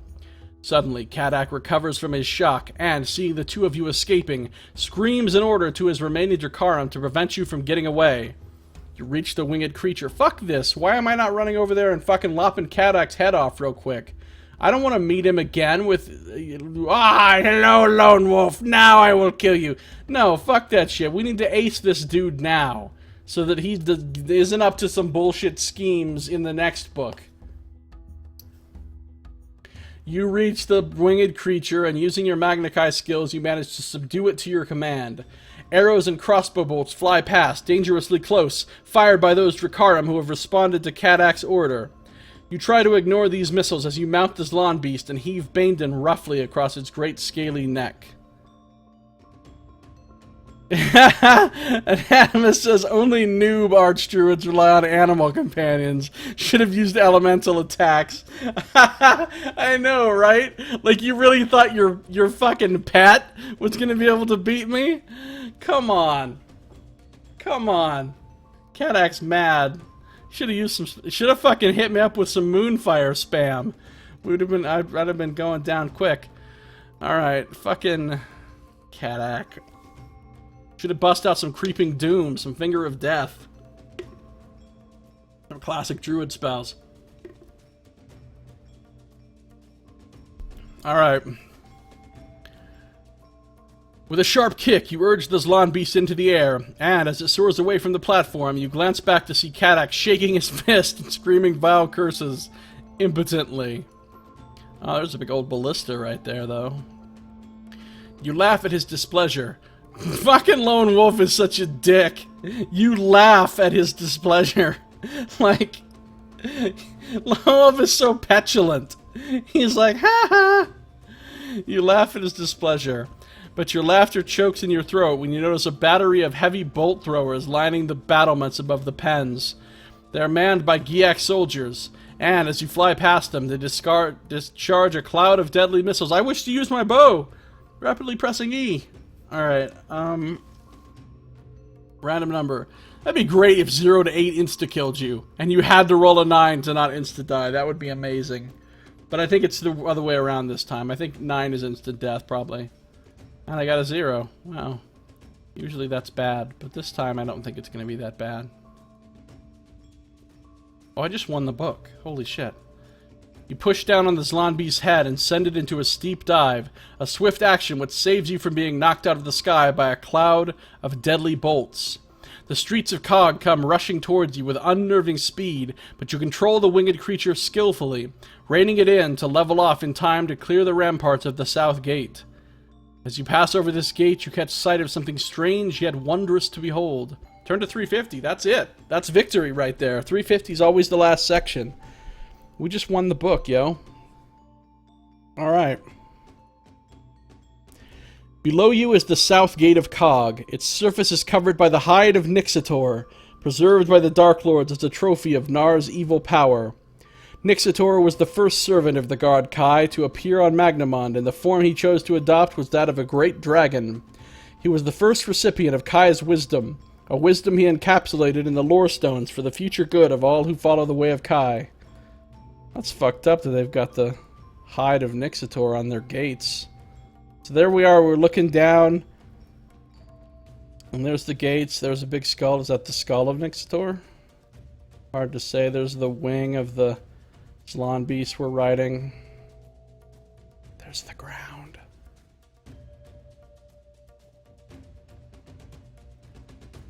You stare down at the face of your ancient ancestor, and, for a fleeting moment, you detect the trace of a smile upon its fossilized lips. No, I don't. Lone Wolf is imagining shit. Then, in the next instant, you plunge into a bank of stormy gray cloud, and the dread city of Kaag is lost to view. By the time you find your way back to the Skyrider, the storm has blown itself out. Your return is met with cheers and joyous celebration, for your quest has been a great success. Lord Ramoa is especially pleased, and he praises you warmly. "Against all odds," he says, his voice filled with pride, "you have rescued our friend from the nightmare fortress of Kaag, and delivered him safely into the arms of his loyal crew."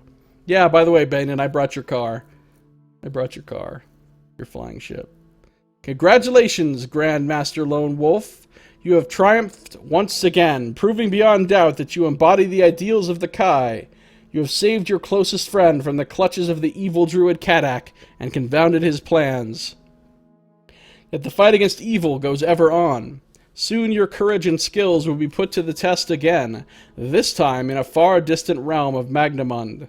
The nature of the quest and the perils that await you can be found in the next Grandmaster adventure entitled The Dark Crusade. Dun dun dun. Victory. Alright, we won. And I only died once. I almost made it through this book without dying, but I made one bad decision. One death, though, is pretty low compared to a lot of the books where I was getting into 8, 9, 10, 11, 12 deaths. Those last few Magna Chi books were fucking wrecking me. So, we made it. We made it to the end. Only took 3 hours, too, which is a lot less time than the last couple books, which were at like 4 hours and 4.5 hours or something. So, this one we blazed through it pretty quickly. Good times. Captives of Kaag complete. So next time on Lone Wolf, we will do The Dark Crusade. The Dark Crusade. Super quick sneak preview. Sneak peek. The Dark Crusade. Here it is. He's got the bow on the cover. You know what that means. Whenever Lone Wolf has the bow on the cover, it means there's going to be some awesome fucking whooping ass with the bow that takes place. Got some crazy looking, like, drowner looking creatures with, you know, like fins. Like a fin ridge or whatever they would call that.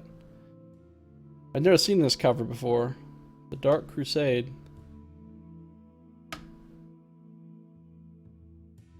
That's the one we'll be doing next time. So, that is going to do it for this episode. Thanks for watching. This has been Josiah Plays Lone Wolf Book 14, The Captives of Kaag.